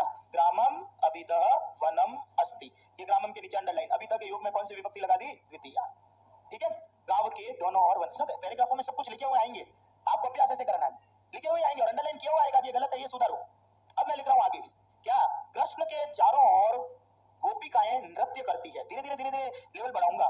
कृष्ण के चारों ओर गोपिकाएं नृत्य करती है। कृष्णेन परितः गोपिका नृत्यंती। चलिए एक एक शब्द लेना है। पहला कृष्ण, पहला परितः के पहला। देखो आपके लिए तो जानबूझ के विषय भारी इसलिए पढ़ाते हैं ताकि कोई सरल आए तो लपड़ ही नहीं रहे, कोई सीधा उत्तर सामने आ जाए। आपके कारक का तो सीधा सा सवाल है, परितः शब्दस्य योगे का विभक्ति भवति। वो सीधा पूछेगा परितः के योग में विभक्ति बताओ, तो कौन सी होती है? द्वितीय। खत्म बात। और अशुद्धि संशोधन में जाएगा तो वो कृष्ण के नीचे अंडरलाइन करके पूछेगा सुधारो। तो बताओ ये सुधारो, परितः के योग में कौन सी विभक्ति हो गई? लगाओ कृष्ण की। क्या होगी? कृष्णम। चलो कर दिया कृष्णम। ये लो लिख दिया कृष्णम। राइट है? गलत है? क्यों? ऊपर तो मां लिखा ना, बिंदी लगाऊं? पीछे व्यंजन है इसलिए बिंदी। देखो धीरे धीरे छोटी छोटी चीजें तुम्हारी अधिगम में आएगी। कृष्णम। ठीक है। परितः राइट है? क्या करूं? ये लगा दिया कृष्णम परितः गोपिका नृत्यंती। राइट है क्या? अब देखो एक चीज सुनो कि हाँ, एक समस्या आपकी व्यक्तिगत समस्या है और वो ये मेरी पढ़ाने की समस्या नहीं है, आपकी व्यक्तिगत है कि शब्द रूप याद नहीं है। वो चलो मैं आपकी थोड़ी मदद करूंगा, लास्ट में जाते जाते बताऊंगा कि वो कैसे करना है और कौन से शब्द पढ़ने हैं। यदि अभी तक तो राम से चला रहा हूं ना विषय। ये गोपिका, लता, लता एक वचन है, क्रिया कितने कौन से वचन में आ गई? बहुवचन। तो अब मैं कह रहा हूं साहब इसको सुधारो, बताओ क्या आएगा? आपको लता गोपिका कौन से शब्द रूप मिलेंगे आपको? लता, लते, लता, गोपी। और परिता आ गया तो वैसे भी चारों तरफ तो बहुत सारी होंगी गोपियां। तो क्या हो जाएगा? गोपिका नृत्यंती। बात समझ में आ गई? एक एक शब्द लो, एक ही तो एग्जाम में आएगा। आप 100 करो तो क्या, एग्जाम में तो एक ही आएगा। इसलिए वृत्ति बनाओ कि शब्द को राइट कैसे करना है। एक एक शब्द को लो। बहुवचन है, बहुवचन क्यों किया? जैसा करता वैसा। अच्छा मेरे को बताओ कि कृष्ण करता नहीं है क्या? यहाँ है ना, आपके दिमाग में आ रहा होगा कृष्ण करता है। अब यही तो रामायण आती है तुम्हारी। बताओ करता कहते किसको है? क्रिया को। क्रिया कौन सी है? नाच रहा कृष्ण रहा है क्या वहां पर? तो कौन नाच रहा है? तो करता कौन है? ये कृष्ण करता था। किसने कहा कृष्ण करता है? यहाँ बुद्धि जाई क्यों रही है? क्रिया को। अब ये है, ये पीछे आ गया, क्या फर्क पड़ गया? समझ में आ गई? क्रिया को करने वाला करता। अब यदि गोपी, अच्छा चलो ये मैं कह रहा हूँ, चलो ये राइट है, और इसको सुधारो तो यहाँ क्या आ जाएगा? गतियति। क्यों आएगा? क्योंकि गोपियां एक गोपिका है, तो एक वचन में आएगा। लेकिन ये एक वचन में आ नहीं सकता है। क्यों नहीं आ सकता? क्योंकि शब्द क्या आ गया? तो चारों ओर एक गोपी कैसे नाचेगी? ठीक है, तो गोपिका नृत्यंती। एक ऐसा मेरे पास ऐसी कोई ब्रह्म गुट्टी या जन्म गुट्टी मेरे पास, तो क्या किसी के पास नहीं होगी, पर मेरे पास नहीं है कि 1 घंटे में सब समझा लूं। धीरे धीरे धीरे धीरे अभ्यास से बस ये बताया जा सकता है कि अशुद्धि संशोधन में वृत्ति कैसे बनती है। गलत शब्दों की, हम एक साथ शब्दों को पढ़ने का क्या करते हैं? प्रयास। एक साथ नहीं लेना, एक एक शब्द को लीजिएगा। चलिए, समया। समया का मतलब होता है समीप। समया किसको कहते हैं? लिख दो, समीप। समया मतलब समीप। और अब लिखेंगे वनस। अब मैं एग्जाम वाली भाषा बोलूंगा। वनस्य समया नदी ही नदी प्रवहंती। सबसे पहले शब्द आ जाए तो आप बताओ। समय आ गया, पहले अंडरलाइन कर देता हूं, गलत है अभी एग्जाम की भाषा। ठीक है, एग्जाम में आएगा वैसे। चलिए बताइए, वनस्य शब्द गलत है, सुधारिए। वन के समीप ही नदी बहती है, क्या आ जाएगा? वनम। बताओ बिंदी लगाऊं या मां लिखूं? बिंदी। चलो, वनम समया। अब मैं कह रहा हूं, देखना ये गलत है साहब, क्योंकि बह कौन रही है? नदी। नदी कितनी है? एक वचन में लाओ। मान लो वंती नहीं आ रहे तो पत तो याद है ना, पतती। तो क्या हो जाएगा? प्रवहती। समझ में आ गई? वनम समया नदी प्रवहती। वन के समीप में ही क्या बह रही है? नदी। अब आइए, अब ऐसे ऐसे लगातार अशुद्धि करोगे तो अपना आ जाएगा तुमको। और अब आपको क्या करना है? वहां कुछ नहीं, जो लिखा हुआ शब्द है नीचे उत्तर दे रखे होंगे, ठीक है, वो छापना है आपको। कौन सा वहां पर बैठे बैठे बनाना है? कुछ नहीं। 4 यदि है तो वो भी तो है, वो नीचे दे रखा। और आपके तो रिट स्तर पर यदि सवाल आएंगे तो ये आएंगे, निक्सा के योग की विभक्ति बताओ। ये अशुद्धि संशोधन तो हम कर रहे हैं जबरदस्ती, ताकि कोई आ जाए तो हम उत्तर देने की स्थिति में हो। निक्सा का मतलब होता है निकट। और ये समीप और निकट में अंतर क्या होता है?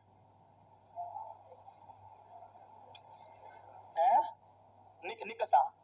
निकसा मतलब निकट। चलो लिख देता हूं। चले, जोधपुरस्य निकसा जयपुरम वर्तते। जयपुरम वर्तते। कुछ फर्क नहीं पड़ा, वर्तते क्रिया है। वर्तते क्रिया आपने पद की है, ये आ गया पीछे, खत्म। ये गलत है साहब, सुधारो। क्या हो जाएगा? कि अब अपने को कौन से जोधपुर के रूप याद है? समझ में आ गई? और कौन सा पाणिनि के काल में जोधपुर था वो लिख के गया है, तो अपन बना रहे हैं ना। कैसे बना रहे हैं? निक्सा के योग में द्वितीय है, तो जोधपुरस्य इसमें द्वितीय लगा, तो क्या हो गई? जो मालिको बिंदी। चलो, समझ में आ रही है? जोधपुरम निकसा जयपुरम। जयपुर ऐसे लिखते हैं, बड़ी क्या छोटी? छोटी होती है, बड़ी मात्रा। तो राइट है, गलत है ये? तो भाई हर चीज को ध्यान रखो, कोई गलतियां कोई इसी की नहीं होती है, सारी गलती होती है। समझ में आ रही है? और भाषा में विशेष रूप की गलतियां होती है। अब अभिधा परितः समया निक्षाः प्रति उभयतः सर्वतः धिक् उपरि उपरि अधो अधः अध्यति। अधो अधः और अध्यति। चलिए, हाँ। अब आपको, अब देखो, एकदम से ये अब हिंदी की जरूरत ही नहीं पड़ेगी तुमको सोचने की। मैंने लिख दिया हा दुर्जनेन। गलत है साहब, सुधारो। हाँ मतलब दुख है, दुष्ट आदमी के लिए बड़ा ही दुख है। दुर्जनेन गलत है, सुधारो। क्या करना है? सुधारो। क्या करूं मैं? ऑप्शन दो, दुर्जनाय, दुर्जनस्य, दुर्जने और दुर्जनम। लो, ये गलत। क्या बन जाएगा? हा दुर्जनम, ये बन गया। हा के योग में कौन सी विभक्ति हो गई? द्वितीय। ये दुख सूचक है। हा लिख दे, दुख सूचक। पहली बात तो संस्कृत से हिंदी में जाने की जरूरत ही नहीं पड़ेगी आपको। चलो लिखो, प्रति का मतलब होता है और या तरफ। प्रति का मतलब और या तरफ। यदि कह दिया मार्ग की और ही बाजार है, और आपके सामने लिख दिया मार्गः प्रति आपणम अस्ति। मार्गम प्रति आपणम अस्ति, ये गलत है साहब। क्या कहना है? प्रति के योग में कौन सी विभक्ति आ गई? द्वितीय। लेकिन आगे भी देखते रहना हो, कोई गलती नहीं होनी चाहिए। मार्गम प्रति राइट है, गलत? क्या कर दूं बिंदी? चालू कर दिया। मार्गम प्रति, ये तो राइट है। आपणम बाजार, कितना है बाजार? एक वचन ही है, तो अस्ति। अब ध्यान रखिएगा, धीरे धीरे एक संबंध बन गया आपके। अब क्या संबंध बना पता है? एक तो कारक का संबंध बना, एक कर्ता क्रिया का बन रहा है, फिर बीच में कर्म आएगा भी। अब आइए आगे, उभयतः। उभयतः का मीनिंग होता है दोनों ओर। उभयतः का मीनिंग है दोनों ओर, ठीक है। अब आप लिखेंगे पेड़ के दोनों ओर चंचल बंदर खेलते हैं। देखो, विशेषण विशेषण का संबंध डाल रहा हूं अब मैं। पेड़ के दोनों ओर चपल बंदर खेलते हैं।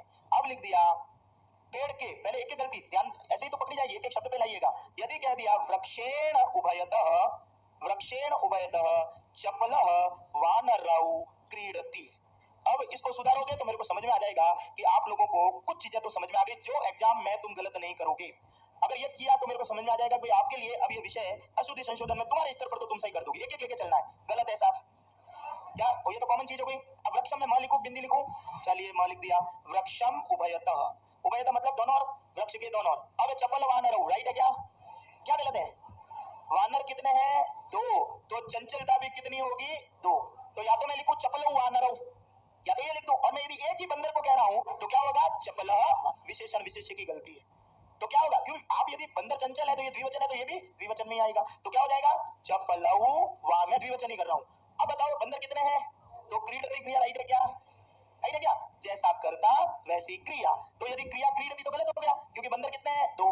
पठति पठतः, क्रीडति क्रीडतः, अब ये राइट हुआ। अब देखो कितने संबंध हो गया, कर्ता क्रिया का, विशेषण विशेष्य का और इसका। वृक्षम उभयतः चपलौ वानरौ क्रीडतः, वृक्ष के दोनों ओर चंचल बंदर नृत्य करता है, वो क्या खेलते हैं। अब आइए सर्वतः। सर्वतः का मीनिंग होता है सब और। सर्वतः अगला कौन सा है? सर्वतः, सब और। इधर लिख रहा हूं सर्वतः, सर्वतः का मीनिंग है सब और। लिखेंगे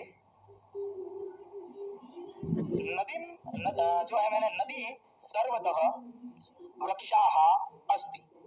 चलो बहुत सामान्य सेंटेंस, नदी के सब और पेड़ हैं। अब बनाओ नदी, ये अंडरलाइन कर दिया, गलत है, सुधारो। नदी का ऑप्शन दे रहा हूं, नद्या पहला, नद्याम दूसरा, नदीषु तीसरा और नदीम चौथा। ऑटोमेटिक उत्तर मिल जाएगा, ये नदीम। नदीम सर्वतः, ये राइट है। वृक्षा अस्ति, जैसा करता वैसी क्रिया, कौन है? वृक्ष है, तो वृक्ष तो बहुत सारे हैं, तो अस्ति क्रिया नहीं आएगा, क्या आएगी? संति। बस ये कॉम्बिनेशन से चलेगा अपना विषय, ठीक है। अभिता परिता समया निक्षा हा प्रति उभयता सर्वता धिक। धिक का मतलब होता है धिक्कारना, धिक्कारना, धिक का मीनिंग होता है धिक्कारना। मैंने कह दिया धिक चौरस्य, ये लो ये आया हुआ सवाल तुम्हारे, धिक चौरस्य गलत है, सुधारो। अंडरलाइन करके बोल रहा है गलत है, सुधारो। धिक के योग में कौन सी है?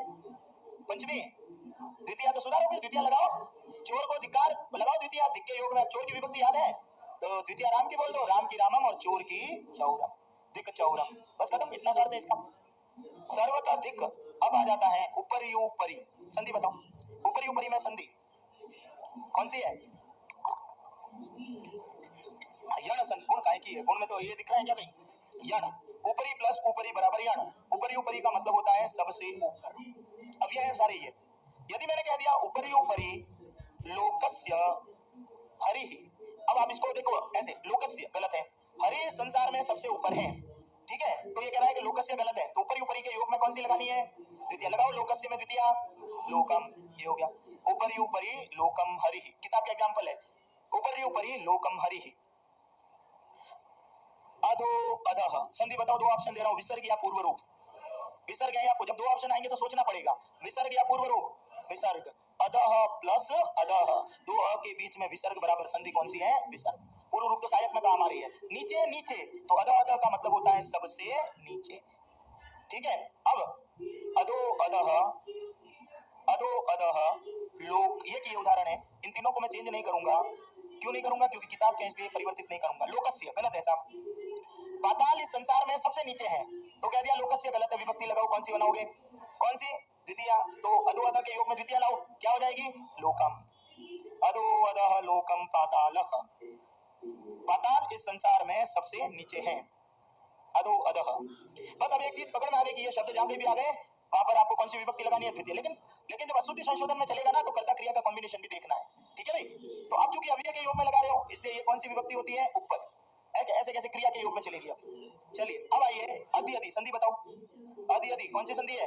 अंदर और अंदर, इसका मतलब सबसे अंदर, ठीक है। अब मैंने कह दिया अध्यधि जले मत्स्याः, मत्स्य। चलो अब अर्थ पे जाओ ही मत, कोई मतलब ही नहीं अर्थ पे जाने का। अब मैंने कह दिया ये गलत है साहब, सुधारो। मछली जल के अंदर है, अब क्या करोगे? जल अत्यधि दिख गया तो जल में द्वितीय लगाओ, तो क्या बन जाएगा? जलम, ठीक है, राइट है, जलम। बिंदी। थोड़ी देर बाद अब तुम मेरी गलतियां निकालना शुरू कर दोगे। ठीक है, अद्यदि जलम मत्स्य। अंतरा, अगला अंतरा, अगला शब्द अंतरा का मतलब होता है बीच में। अंतरा का मतलब बीच में। लो लिख दिया, पति और पत्नी के बीच में पुत्र है, पति पत्नी च पुत्र अस्ति।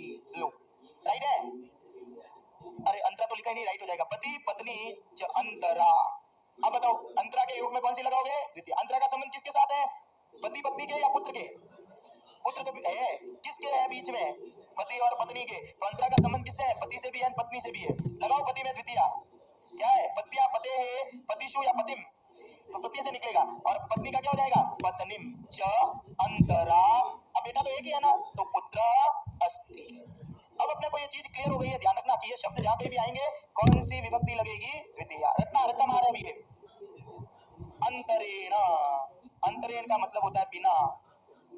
भगवान के बिना इस संसार में सुख नहीं है। ये लो, अंतरेण हरि सुखम नास्ति। अंतरेण हरि, ये गलत है, हरि गलत क्यों है? क्योंकि अंतरेण के योग में कौन सी विभक्ति होगी? द्वितीय। लगा दो हरि में द्वितीय, हरिम। अंतरेण हरिम सुखम नास्ति, हरि के बिना इस संसार में सुख नहीं है। कॉमन चीज है। अब ये चीजें ये लंबी चौड़ी डिटेल लिखाई है जानबूझ के, अपने को लास्ट में अभी तो परिता समया निक्षा ये ध्यान रखना है, ठीक है? ये तो प्रवृत्ति है, कोर्स को कराने की इसलिए करवा रहे हैं। अब 3 शब्द साथ लिख रहा हूँ, मैडम साथ साथ लिखो, इतना धीरे पढ़ा रहा हूँ, मेरे को ऐसा लग रहा है कि इससे धीरे तो मेरी गति है ही नहीं, तो मैं पढ़ा ही नहीं सकता हूँ। एक एक बार एक एक गलती को करवा रहा हूँ, फिर बता रहा हूँ, ठीक है ना? हेड के विद्यार्थियों को पढ़ाना बहुत मुश्किल है, और सबसे ज्यादा एनर्जी मेरी खर्च होती है सारे सब्जेक्ट में, क्योंकि एकदम जीरो से चल रहा है विषय, तो वैसे भी तेज कर ही नहीं सकता, हल्का सा तेज करते ही आप लोग चिल्लाने लग जाते हो। अब अगला है 3 एक साथ लिख रहा हूँ, पृथक, विना और नाना। ये 3 अव्यय, इनके योग में आपकी इच्छा है जो लगाओ। हम द्वितीय भी लगा सकते हैं, तृतीय भी लगा सकते हैं, और पंचमी, तीनों राइट है, मर्जी है जो लगाओ आपकी। चलो पहले लिखते हैं, जल के बिना जीवन नहीं, ठीक है? जल के बिना जीवनम नास्ति, जीवनम नास्ति। अब वो कह रहा है कि बिना आ गया, अब कह दिया भरो जल में, बिना के योग में जल में द्वितीय विभक्ति लगाओ, क्या बनेगा भाई? आपको ये अंडर ये ऐसे भी आते हैं सवाल, ऐसे करके रिक्त स्थान दे देगा, भरो यहाँ, तो जल में द्वितीय लगाओ, कह रहा है द्वितीय, तो लगाओ द्वितीय, क्या बनेगा? जलम। अब वो कह रहा है द्वितीय भी है, लेकिन तृतीय भी लगा सकते हो, क्या होगा तृतीय में? जले। वो कह रहा है पंचमी भी लगा सकते हो, बनाओ। राम की क्या होती है? रामाद, और जल की क्या होगी? जला। पर तीनों एक साथ थोड़ी लगा सकते हो, इसलिए अभी लगाना पड़ेगा वाह। वाह मतलब अथवा। मैं इसको 3 सेंटेंस में कन्वर्ट कर सकता हूँ। जलम, आप 3 लाइन लिखो, कौन मना कर रहा है? जलम बिना जीवनम नास्ति, किसी को नहीं समझ में आ रहा ये लिख दो, जलम बिना जीवनम नास्ति। कोई कहेगा नहीं साहब मेरे को जलम नहीं जमता, मैं तो तृतीय लगाऊंगा, तो अलग लिख दो, जलेन बिना जीवनम। कोई कहेगा पंचमी लगाऊं, तो लिख दो जलाद बिना। समझ में आ रही है? तीनों ही राइट है, मर्जी है जो लगाओ आप। तो अब आप इसको काउंट करो, कितने शब्द हो गए? देखो ये मैंने अभी अब एक प्रश्न कर रहा हूं भैया, सुनना। ये पूरा सेंटेंस आ गया आपके सामने, इस पूरे सेंटेंस में कितने अव्यय हैं ढूंढ के बताओ। इस सेंटेंस में कितने अव्यय हैं? 2। कौन कौन से? वा और विना। वा का मीनिंग क्या होता है? अथवा, यानी जल, या तो कॉमा लगाता मैं, जल अथवा जलेन अथवा जलाद। तीनों तीनों ही राइट है। मैं अलग अलग नहीं लिखूंगा, अलग अलग इसलिए नहीं लिखूंगा क्योंकि 3 लाइन लिखनी पड़ेगी मेरे को। जलम बिना, फिर मेरे को क्या लिखना पड़ेगा? जलेन बिना, फिर क्या लिखना पड़ेगा? जलाद बिना। मैं 3 क्यों लिखूं? मैं वहां लगा दूंगा बीच में, वहां का मतलब है 3 में से कोई भी कर लो भले। समझ में आ रही है ना? तो कहने का मतलब ये है कि ये तीनों ही राइट है। 17 शब्द लिख दिया आपने, कौन कौन से लिख दिए? अभितः, परितः, समया, निकषा, आ, प्रति, उभयतः, शर्वतः, धिक्, उपरि उपरि, अधो अधः, अद्यदि, अंतरा अंतरेण, पृथक, विना और नाना। ये तो रटने पड़ेंगे भाई, इसके लिए कोई दूसरा ऑप्शन नहीं है। ये 17 शब्द जहां कहीं भी आ गए, पृथक मतलब अलग, नाना, नाना यानी भिन्न भिन्न प्रकार से, ठीक है? पृथक, विना और नाना, इनके योग में कौन सी विभक्ति होती है? द्वितीय। आपकी तो स्थिति फिर भी सही है, यदि मैं केमिस्ट्री की क्लास में चला जाऊं ना, तो मेरी तो इससे भी विकट स्थिति हो जाएगी, कुछ समझ में ही नहीं आए। आपकी स्थिति वही है कि एकदम नया विषय, एकदम नए विषय को हम चाह रहे हैं कि हम 40 घंटे की कंपटीशन की क्लास में पढ़ लें, बड़ा मुश्किल है। समझ में आ रही है? और आपको पता है कि संस्कृत, आप नहीं पता तो बता देता हूँ कि आपके आईआईटी में संस्कृत को हरी झंडी दे दी सरकार ने। 5 साल में ये स्थिति होने वाली है तुम्हारी, यानी हम सब लोगों की, कि संस्कृत को हर जगह अनिवार्य बना दिया जाएगा। या तो देखना छोड़ दो, या पढ़ना छोड़ दो, या कोई ऐसा छोड़ दो कि भाई मेरे को नौकरी करनी नहीं है। समझ में आ रही है? जब आईआईटी जैसे प्रतिष्ठित संस्थान में भी बड़े बड़े प्रोफेसर्स ने इसको स्वीकार कर लिया, तो हम जैसे स्कूल की तो चीज ही क्या है। समझ में आ रही है?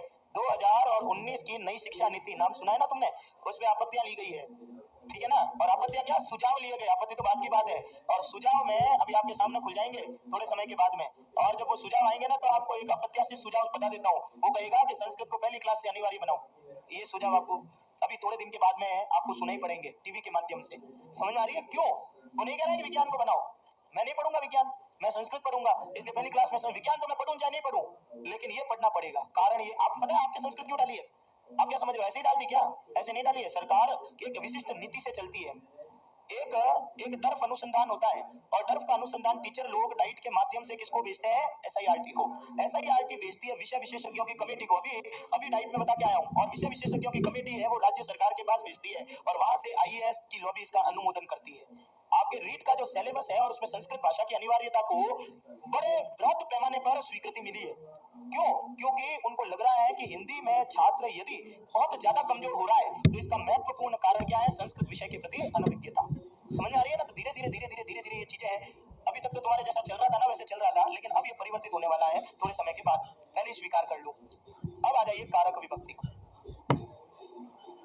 कारक विभक्ति बताओ किसे कहते हैं?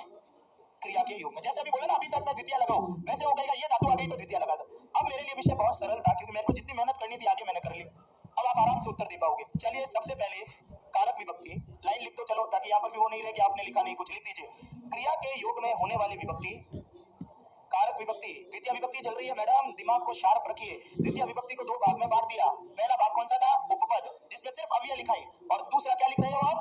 कारक। अब बिल्कुल क्रिया अलग, किताब में दोनों मिश्रित की हुई है, तुम्हें पता ही नहीं पड़ेगा। लिखो अब, क्रिया के योग में होने वाली विभक्ति, क्रिया के योग में होने वाली विभक्ति कारक विभक्ति कहलाती है। क्रिया के योग में होने वाली विभक्ति कारक विभक्ति कहलाती है।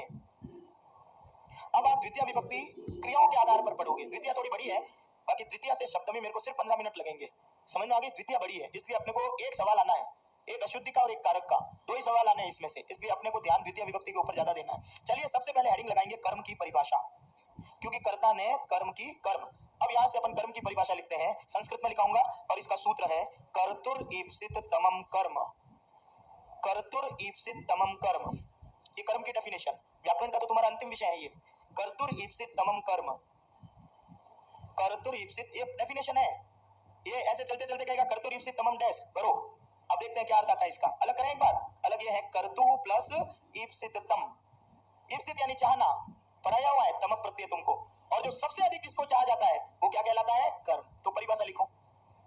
अच्छा, इससे पहले चलो तुमको तुम्हारी कमजोरी बता दो, ताकि तुमको ये पता पड़े तुम ये पढ़ क्यों रहे हो। चलो बताओ, राम घर जाता है। राम घर जाता है, घर कौन सा कारक है? घर कौन सा है? राम तो करता है, घर कौन सा है? कर्म है। क्यों? अरे घर कर्म क्यों है? बोलो तो सही है। घर की तरफ जा रहा है इसलिए कर्म है। हाँ बोलो, सही उत्तर बोलो, डर क्यों रहे हो? वैसे भी गलती होगा, कुछ भी बोलो, मैं तो मेरा बताऊंगा आपको। राम घर जाता है, घर कौन सा कारक है? कर्म है, राइट है, कर्म है। पर ये कर्म है क्यों, ये पूछ रहा हूँ। घर को जाता है, यहाँ पे आओ ना अपनी शुद्ध भाषा पे। राम घर को जाता है। पता है मैं को नहीं कहना चाह रहा, मैं कहना चाह रहा हूँ राम घर से जाता है। अब बताओ कौन सा है? कौन सा है? अब बता दो क्या गलत हो रहा है? आपको पता है मैं से भी नहीं कहना चाहता, मैं कहता हूँ राम घर में जाता है। तो आपको को कैसे पता पड़ा कि को है? हैं? आपने यहाँ कोई क्यों लगाया? क्यों मैं नहीं आ सकता? सब रटा रटाया चलाते हो विषय। आपने कोई क्यों लगाया? इसके द्वारा कर्ता अपनी क्रिया से जिसको सबसे अधिक चाहता है, हम उसे क्या कहते हैं? कर्म। यहाँ पर कर्ता कौन? राम। क्रिया क्या कर रहा है? जाना। लेकिन कर्ता जो जाना चाह रहा है उसमें सबसे अधिक किसको चाह रहा है इस वाक्य में? घर को। इसलिए घर क्या कहलाता है? कर्म। इसलिए कर्म की डेफिनेशन क्या होती है? कर्ता का ईप्सिततम कारक कर्म होता है। ये कौन कान ये में डालो अपने, ठीक है? नहीं तो मैं कहूंगा मैन सेन के लिए ऐसे बोलते हैं ना। चलो अब अर्थ लिखो, कर्तु ईप्सिततम को लिखेंगे कर्ता, अर्थ लिखेंगे कर्ता का ईप्सिततम कारक, ऐसे लिख देंगे ईप्सिततम। कर्ता का ईप्सिततम कारक कर्म कहलाता है। कर्ता का ईप्सिततम कारक कर्म कहलाता है। ईप्सिततम कारक कर्म कहलाता है। अर्थात अर्थात कर्ता अपनी क्रिया से जिसे विशेष रूप से चाहता है, कर्ता अपनी क्रिया से जिसे विशेष रूप से चाहता है जिसे विशेष रूप से चाहता है उसे कर्म कहते हैं। कर्ता अपनी क्रिया से जिसे विशेष रूप से चाहता है उसे कर्म कहते हैं। ठीक है, ये आएगा देखिए एग्जाम में, इप्सितमम स्यात्। इप्सितम मतलब नहीं समझते, इप्सित मतलब चाहना, और तम प्रत्यय क्यों लगाते हैं? करवाया ना, लघुतर पटुतर पटुतमः, तम प्रत्यय कैसे क्या क्यों लगाया? सबसे अधिक चाहना। तो कर्ता जिसको सबसे अधिक चाहता है वो क्या कहलाता है? कर्म। ठीक है, और कर्म में कौन सी विभक्ति लगाते हो भाई? द्वितीया। क्यों लगाते हैं? तो सूत्र लिखो, जहां पर सूत्र की जरूरत है वो लिखाना पड़ेगा। लिखो कर्मणि द्वितीया। हम द्वितीया कोई मन से थोड़ी लगा रहे हैं, नियम होता है कर्मणि द्वितीया। कर्मणि द्वितीया अर्थ लिखेंगे, कर्म में द्वितीया का प्रयोग होता है। कर्मणि द्वितीया का अर्थ है कर्म में द्वितीया का प्रयोग होता है। तो कर्म में कौन सी विभक्ति लगाते हो आप? द्वितीया। क्यों लगाते हो? क्योंकि नियम है। अब वो कह रहा है कि कर्म की परिभाषा तो बताओ, तो कर्म किसे कहते हैं? कर्ता जिसको चाहता है। देखते हैं अब, रामः गृहं गच्छति। एक मिनट, रामः गृहं चलो अभी तो गच्छति क्रिया कौन सी है? क्रिया को कर कौन रहा है? राम करता है, प्रतिमा लगाई, गमन क्रिया कर रहा है, लेकिन इस गमन क्रिया में वो सबसे अधिक किसको चाह रहा है? इसलिए घर क्या हो गया? कर्म। और कर्म में कौन सी लगा दी? द्वितीया। गृह की द्वितीया क्या बन गई? क्रिया। और देखना भी, भक्तः हरिम भजति। भक्तः हरिम भजति, भक्त किसका भजन करता है? हरि का। क्रिया कौन है? भजति। भजति क्रिया किसके अधीन है? भक्त की। तो करता हो गया। भक्त जो भजन क्रिया कर रहा है उसमें सबसे अधिक किसको चाह रहा है? और सबसे अधिक जिसको चाहते हैं हम उसको क्या बोलते हैं? कर्म। और कर्म में कौन सी विभक्ति हो गई? द्वितीया। और हरि की क्या बन गई? हरि। परिभाषाएं याद होनी चाहिए। कर्ता किसको कहते हैं? स्वतंत्र कर्ता। कर्म किसको कहते हैं? इसकी आवश्यकता नहीं है, बल्कि कर्म की डेफिनेशन होती है इप्सितम। ये आएगा। इप्सितम कौन होता है? सबसे अधिक प्रिय कौन होता है? कर्म। कर्ता का सबसे अधिक प्रिय क्या कहलाता है? कर्म। परिभाषा नहीं आएगी तब तक कैसे काम चलेगा? ठीक है ना। अब चलिए, ये तो आपको सूत्रों से करवा दिया। अब आइए क्रिया के आधार पर विभक्ति। अब हिंदी में लिखेंगे और बहुत आसान है। अब आगे वाला जो भी टॉपिक है आपका, इसलिए हिंदी, और जो संस्कृत मीडियम के विद्यार्थी उनके लिए पीछे सूत्र लिखता रहूंगा मैं। ठीक है, अब परिभाषा हमने लिख दी। अब जो भी नंबर है वो डालते रहिएगा। लिखेंगे, देखो ऐसे मैं एक साथ लिखा रहा हूँ, फिर अलग अलग करके पढ़ाऊंगा। अधि उपसर्ग पूर्वक स्था आस, अधि सिंह स्था शाम। एक मिनट, अधि उपसर्ग पूर्वक सिंह स्था, एक बार पहले यहाँ देखेंगे फिर लिखाऊंगा। आस धातु के योग में। नंबर 4 अभी, एक मिनट, उपान बंध्यांग बचा, उप अनु अधि और आ पूर्वक। मैं सब याद करके आगे ले जाऊंगा अब आपको। और 5वां लिख रहा हूं, क्रिया की निरंतरता में कालवाची और मार्ग। बस। अब आइए क्या लिखा वो देखिए। सबसे पहले हम द्वितीया कहां लगाएंगे? वो कह रहा है कि कर्म में द्वितीया लगाओ, जो आपने लिख दिया। समझ में आ गई? सबसे पहले द्वितीया क्रिया में कहां लगाएंगे? कर्म में लगा देंगे। अब ये कह रहा है कि अधि उपसर्ग पूर्वक यदि सी धातु आ गई, सी धातु यदि अधि उपसर्ग पूर्वक आ गई तो शब्द बनता है अधिशेते। ठीक है, अधि उपसर्ग पूर्वक स्था धातु आ गई, तो स्था धातु के रूप किस पे चलते हैं भैया? स्था धातु तिष्ठ में, तो रूप क्या बनता है? अधितिष्ठति। ये शब्द जहां कहीं भी आ गया और अधि उपसर्ग पूर्वक आस धातु आ गई तो आपको उसमें कौन सी विभक्ति का प्रयोग करना है? द्वितीया।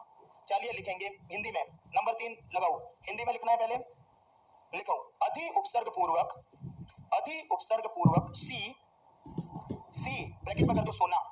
अधि उपसर्ग पूर्वक सी का मतलब होता है सोना। धातुएं सारी पढ़ के आए हो। अधि उपसर्ग पूर्वक सी कॉमा स्था और आस।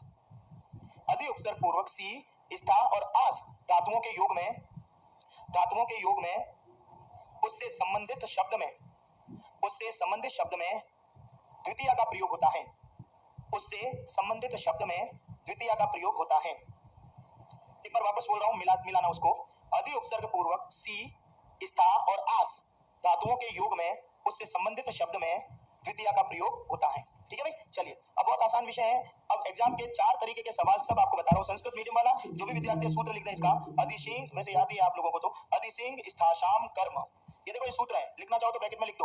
वो क्या कह रहा है? अधि उपसर्ग पूर्वक सी धातु आ गई, स्था आ गई और आस धातु आ गई तो उससे संबंधित शब्द में की कर्म संज्ञा होती है। कर्म मतलब उसमें कौन सी विभक्ति का प्रयोग करोगे? द्वितीया। चलिए अब एग्जाम का सवाल देखिए। हरि ही, ऐसे छोड़ देगा वो और वो कहेगा वैकुंठ। हरि ही वैकुंठ अधिशेते। आप क्रिया के आधार पर विभक्ति पढ़ रहे हैं, ध्यान रखना। आपका ध्यान कहां पर होगा? क्रिया पे। अधिशेते दिख रहा है, अधि उपसर्ग पूर्वक सी, तो भरो इसमें कौन सी विभक्ति आएगी? वो कह रहा है कि उससे संबंधित शब्द में आप द्वितीया का प्रयोग करो। चलो वैकुंठ में द्वितीया क्या बनेगा? वैकुंठम। क्या बन जाएगा? ये वैकुंठ। आप पता है एक एक विभक्ति पढ़ोगे ना तो ये विभक्तियां याद हो जाएगी। अभी द्वितीया चल रही है, फिर तृतीया आएगी, चतुर्थी आएगी। अब देखिए यदि मैंने कह दिया छात्रः, ये लो एक स्पेलिंग लिख देता हूं, कक्षा अधितिष्ठति। सीधी क्रिया देखो, अधितिष्ठति दिख रहा है? अधितिष्ठति तिष्ठ में चेंज होती है भाई, तो अधितिष्ठति दिख रहा है। तो वो कह रहा है अधितिष्ठति के योग में कौन सी विभक्ति लगानी है? द्वितीया। बताओ, ऑप्शन दे रहा हूं आप। ऑप्शन है कक्षायाः, कक्षासु, कक्षा या कक्षाम। ठीक है, ये आ गया कक्षाम अधितिष्ठति। वो कह रहा है आस धातु, आस धातु। अब कह दिया देवः, अब थोड़ा सा परिवर्तन करूंगा, कर्ता क्रिया पर भी ध्यान देना, ध्यान देना। देवाः, ये भरो इसमें स्वर्गम जो है वह देवा स्वर्गम अध्यास्ति, क्योंकि उसमें अध्यास्ति में संधि बताओ, अध्यास्ति में संधि अधि प्लस आस्ति, ये लो अध्यास्ति बन गया ये। ठीक है, अब कह दिया कि भरो इसको, स्वर्ग में कौन सी विभक्ति लगाओगे? द्वितीय बनाओ, स्वर्ग में द्वितीय लगाओ, स्वर्गम अध्यास्ति। अब आपका पूरा प्रकरण ऐसे चलेगा ये। ठीक है, अब आपने क्या पढ़ा देखो एक एक शब्द में। पहला पढ़ा कर्म में द्वितीय, बस अब ये याद करना है। और कर्म किसको कहते हैं? लंबी चौड़ी डिटेल नहीं, ईप्सितम, खत्म।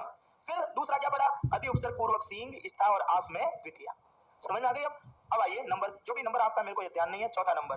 और आपको पता है चौथा नंबर क्या लिखा है? आपको देखना इधर, उप अनु अधि और आ उपसर्ग यदि वस धातु के पहले आ गई तो उससे संबंधित शब्द में कौन सी विभक्ति लगाओगे? द्वितीय। अर्थ लिखेंगे, सूत्र बाद में लिखाऊंगा, लिखे। अब बिल्कुल आसान है, क्योंकि जो ऊपर जो पढ़ना था वो पढ़ लिया, अब ये नियम है बिल्कुल। लिखे उप अनु अधि और आ, उप अनु अधि और आ उपसर्ग पूर्वक वस धातु, वस का मतलब होता है रहना, वस धातु के आधार की कर्म संज्ञा होती है। कर्म संज्ञा का मीनिंग क्या होता है? द्वितीय। वापस बोल रहा हूं, उप अनु अधि और आ पूर्वक वस धातु के आधार की कर्म संज्ञा होती है। कर्म संज्ञा का मीनिंग क्या होता है? कर्म मतलब द्वितीय लगाओ। अब देखो सूत्र लिख दो पहले ब्रैकेट में, उपान वंध्यांग वसः, उपान वंध्यांग वशः। संधि बताते रहना लिखते समय। उपान कौन सी संधि हो गई? दीर्घ हो गई, उप और अनु। वंध्यांग यार उप अनु, देखो उप अनु, फिर यार उप अनु अधि और आ पूर्वक वस धातु के आधार की कौन सी संज्ञा हो गई? कर्म। अब यदि कह दिया, देखना उपवसति, यदि मैं ये पहला किताब का एग्जांपल, हरि ही छोड़ दिया, परो वैकुंठ उपवसति, परो इसको, हरि वैकुंठ के समीप रहते हैं, परो उपवसति आ गया वगैरह, उपपूर्वक वस, तो कौन सी विभक्ति लग जाएगी? द्वितीय। लगाओ द्वितीय, या वैकुंठम, ये हो गया। अब मैं ले रहा हूं उप के बाद में दूसरा कौन सा था? अनु। अनु मतलब पीछे, मैंने कह दिया दुर्जनाहा, दुर्जनाहा, वो इधर दे दिया स्वर्ग अनुवसति, दुर्जनाहा स्वर्ग अनु, दिख रहा है अनुपूर्वक वस धातु, ये कह रहा है आपने लिखा है कि अनुपसर्ग वस धातु के पहले आ गई, तो कौन सी विभक्ति लगाओगे? लगाओ द्वितीय, स्वर्ग में लगाओ द्वितीय, क्या बनेगा? स्वर्गम। लगा दिया। राइट है क्या? देख के बताओ, राइट है क्या गलत है? क्या गलती हो गई? लिखते समय ध्यान कर्ता और क्रिया पर भी जाना चाहिए। ये बहुवचन है तो ये भी कौन से वचन में आएगा? बहुवचन में। समझ में आ गई? दुर्जनाः स्वर्गम अनुवसन्ति, दुष्ट लोग स्वर्ग के पीछे रहते हैं। कर्ता क्रिया, जैसा कर्ता वैसी क्रिया। ठीक है, अशुद्धि में सारी चीज आएगी। अधि कहते हैं अंदर को। देखो तीसरा क्या था? उप अनु और अधि। अधि किसको कहते हैं? अंदर। और यदि कह दिया उदाहरण के तौर पर कि कक्षा के अंदर छात्र बैठे हैं, छात्राः, छात्राः, ये लो कक्षा अधि वस है ना, अधि वसंती, बरो इसमें छात्राः अधि वसंती, राइट हो गया। कक्षा में बरो, अरे ये कक्षा के ऊपर ध्यान देने से पहले यहाँ आना चाहिए, ये कॉम्बिनेशन राइट है कि नहीं है? छात्रा बहुवचन है, अधि वसंती बहुवचन में आ गया। अब बरो कक्षा में द्वितीय, कक्षा, छात्राः कक्षाम अधि। अब बिल्कुल कोई इसमें वो है नहीं, सीधा ये शब्द देखा ये विभक्ति लाओ, ये देखा ये विभक्ति लाओ। समस्या सिर्फ शुरू के शब्दों को समझाने की होती थी, ठीक है ना। अब आया आ उपसर्ग पूर्वक वस धातु। बंदर पेड़ के चारों तरफ बैठे हैं, आ चारों तरफ में प्रयोग होता है। तो यदि कह दिया वानराहा, यदि ये देखो वानराहा, ये वानरा, जैसे वानरा लिखा तो ऑटोमेटिक आना चाहिए, आगे बहुवचन आएगा। यदि कह दिया वृक्ष, पढ़ो इसको, और अनु क्या था? आ था ना, आ वसंती, बताओ क्या लिखूं अब यहाँ? वृक्षम, खत्म बात। वानराः वृक्षम आवसंती, वानर वृक्ष के चारों तरफ रहते हैं। द्वितीय विभक्ति में पहला क्या लिखा? पहला लिखा ईप्सितम में द्वितीय। दूसरा क्या लिखा? अधिपूर्वक सींग स्था आस में द्वितीय। तीसरा क्या लिखा? वस धातु में द्वितीय यदि उपसर्ग पूर्वक है तो। समझ में आ गया? बहुत छोटा सा विषय है ये, उप अनु अधि आ पूर्वक वस में द्वितीय। अब लास्ट है, लिख लीजिए इसका। द्वितीय विभक्ति बड़ी है, बाकी बहुत संक्षिप्त रूप में चलेगी। अब आइए अंतिम, मैं बोल रहा हूँ वो लिखिए नंबर, जो भी नंबर है वो डालते रहना। क्रिया की निरंतरता में, क्रिया की निरंतरता में, निरंतरता मतलब लगातार, क्रिया की निरंतरता में कालवाची, काल कहते हैं समय को, कालवाची एवं मार्गवाची शब्दों में द्वितीया होती है। क्रिया की निरंतरता में कालवाची और मार्गवाची शब्दों में द्वितीया होती है।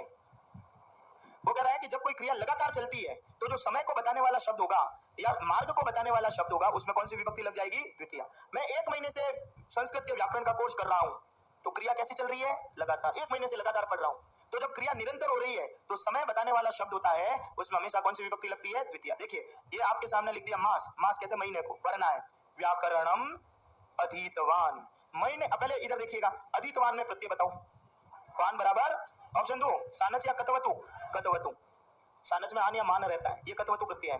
मैं महीने भर से क्या कर रहा हूँ? व्याकरण को पढ़ रहा हूँ, वर्तमान कालिक है मतलब ये वान। अब ये बताओ मास जो शब्द है, मास में आप कौन सी विभक्ति लगाओगे? द्वितीय लगाओ। ये अधीतवान की जगह कर दो अधीते, और अधीते जिसको नहीं समझ में आ रहा है नीचे हिंदी लिख देना, पढ़ रहा हूँ।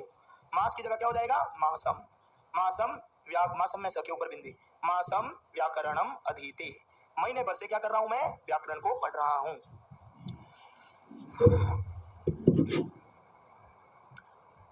अब देखिए द्वितीय विभक्ति अपन ने क्या पढ़ा? द्वितीय में कितने तरीके से पढ़ी? 2।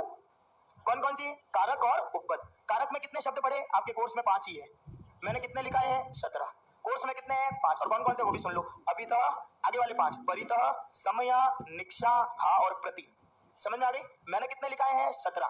सारे के सारे लिखा दिए, ताकि अपने को कोई झंझट की बात नहीं रहे। वहां पैराग्राफ में कोर्स थोड़ी चलेगा, कोई पैराग्राफ में तो कुछ भी आएगा, वहां तो पैराग्राफ चलेगा वो तो, ठीक है ना? हाँ ठीक है, सवाल लग रहा है तो उसमें 5 दे देगा वो, क्योंकि 10वीं तक 5 आ रहे हैं। अभितः, परितः, समय, निक्षा और हा और प्रति, इनके योग में द्वितीय। और इधर देखो क्या लिखा, इधर लिखा ईप्सितम में द्वितीय, फिर अधिपूर्वक सिंह आस में द्वितीय, फिर वस धातु में द्वितीय, उपसर्ग पूर्वक कालवाची में द्वितीय।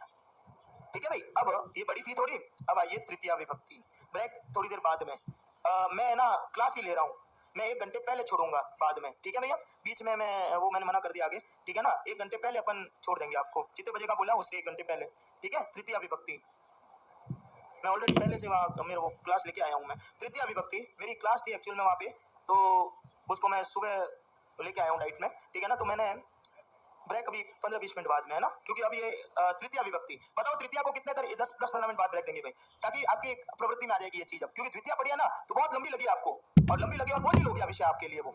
अब जब तृतीय पढ़ोगे तब द्वितीय क्लियर हो जाएगी। बताओ कितने तरीके से पढ़ाऊं इसको भी? 2। कौन कौन से तरीका? पहला उपपद और दूसरा कारक। अब आपको बार बार ये लिखने की जरूरत नहीं, सीधे सीधे शब्द लिखा रहा हूं, ठीक है? चलिए हेडिंग लगाएंगे, तृतीय विभक्ति बराबर उपपद, और उपपद में सह, सह लिखो फटाफट, शाकम, सारथम और समम। सह, साकम, सारथम, समम लिख दो। सब कार साथ ही होता है, और आपके ये काम का है सह, सह, साकम, सारथम, समम, और इसका मीनिंग क्या? ब्रैकेट में कर दो 7। सह, साकम, सारथम, समम, इसका अर्थ क्या होता है? 7। और मैं एक और ये आपने पढ़ लिया है, लेकिन यहाँ लिखा रहा हूं, और वो है पृथक, विना और नाना। देखो तृतीय विभक्ति बराबर उपपद में लिख दे 7 शब्द। तृतीय में उपपद में कितने शब्द लिखोगे? 7। कौन कौन से? सह, साकम, सारथम, समम, पृथक, विना, नाना आपने पहले ही पढ़ लिया, लेकिन मैंने तृतीय में क्यों लिखाया? क्योंकि इसमें द्वितीय भी लगती है, तृतीय भी लगती है और पंचमी भी लगती है, तो आप पहले पढ़ चुके, क्योंकि तृतीय में आ रहा है इसलिए लिखा रहा हूं। समझ में आ रही है? अब इसका मतलब क्या हो गया कि सह, साकम, सारथम, समम, ये शब्द जहां कहीं भी आ गए वहां पर कौन सी विभक्ति लगानी है? तृतीय। और आपके जो काम का है उसको गोला कर दो सह, यही आएगा, क्योंकि ये इसी का ही प्रयोग होता है। तो सह का मीनिंग क्या होता है? 7, ठीक है? प्रयोग इसी का ही होता है भाई, तो स का मीनिंग होता है 7। अब कुल मिला के बताओ कि ये स, साकम, सारथम, समम, ये जहां कहीं भी आ गए वहां पर आप विभक्ति कौन सी लगाओगे? तृतीय। चलो अब एक इसके ब्रैकेट में एक सूत्र लिखते हैं, ताकि सूत्र भी जब किताब में देखो तो मिले। सहयुक्ते अप्रधाने, ब्रैकेट में लिखते हैं सहयुक्ते अप्रधाने, सहयुक्ते अप्रधाने, सहयुक्ते अप्रधाने। मीनिंग क्या होता है? स के योग में अप्रधान कर्ता में कौन सी विभक्ति लगेगी? तृतीय। अब अशुद्धि करूंगा, शुद्ध कर देना। चलिए पहला लिख दिया जनकस्य, जनकस्य सह, जनकस्य सह रामः आपणम गतवान। चलिए ये गलत है साहब, जनकस्य सह, पिता के साथ राम बाजार गया, गलत है। जैसे ही सह देखा कौन सी विभक्ति लगेगी? तृतीय। जनक की तृतीय लगाओ, क्या बनेगा? यह अशुद्धि संशोधन ऐसे चलेगा, ए वो कहेगा जनकम, ब वो कहेगा जनकस्य, स वो कहेगा जनकाय, इधर कह देगा कि जनकयो, और इधर कहेगा जनकेन। कौन सा हो जाएगा? रामेन, जनकेन। स के योग में कौन सी विभक्ति होती है? तृतीय। अब यदि कह दिया, अब देखो यह अशुद्धि संशोधन, जनकस्य की जगह क्या हो जाएगा? जनकेन, जनकेन सह।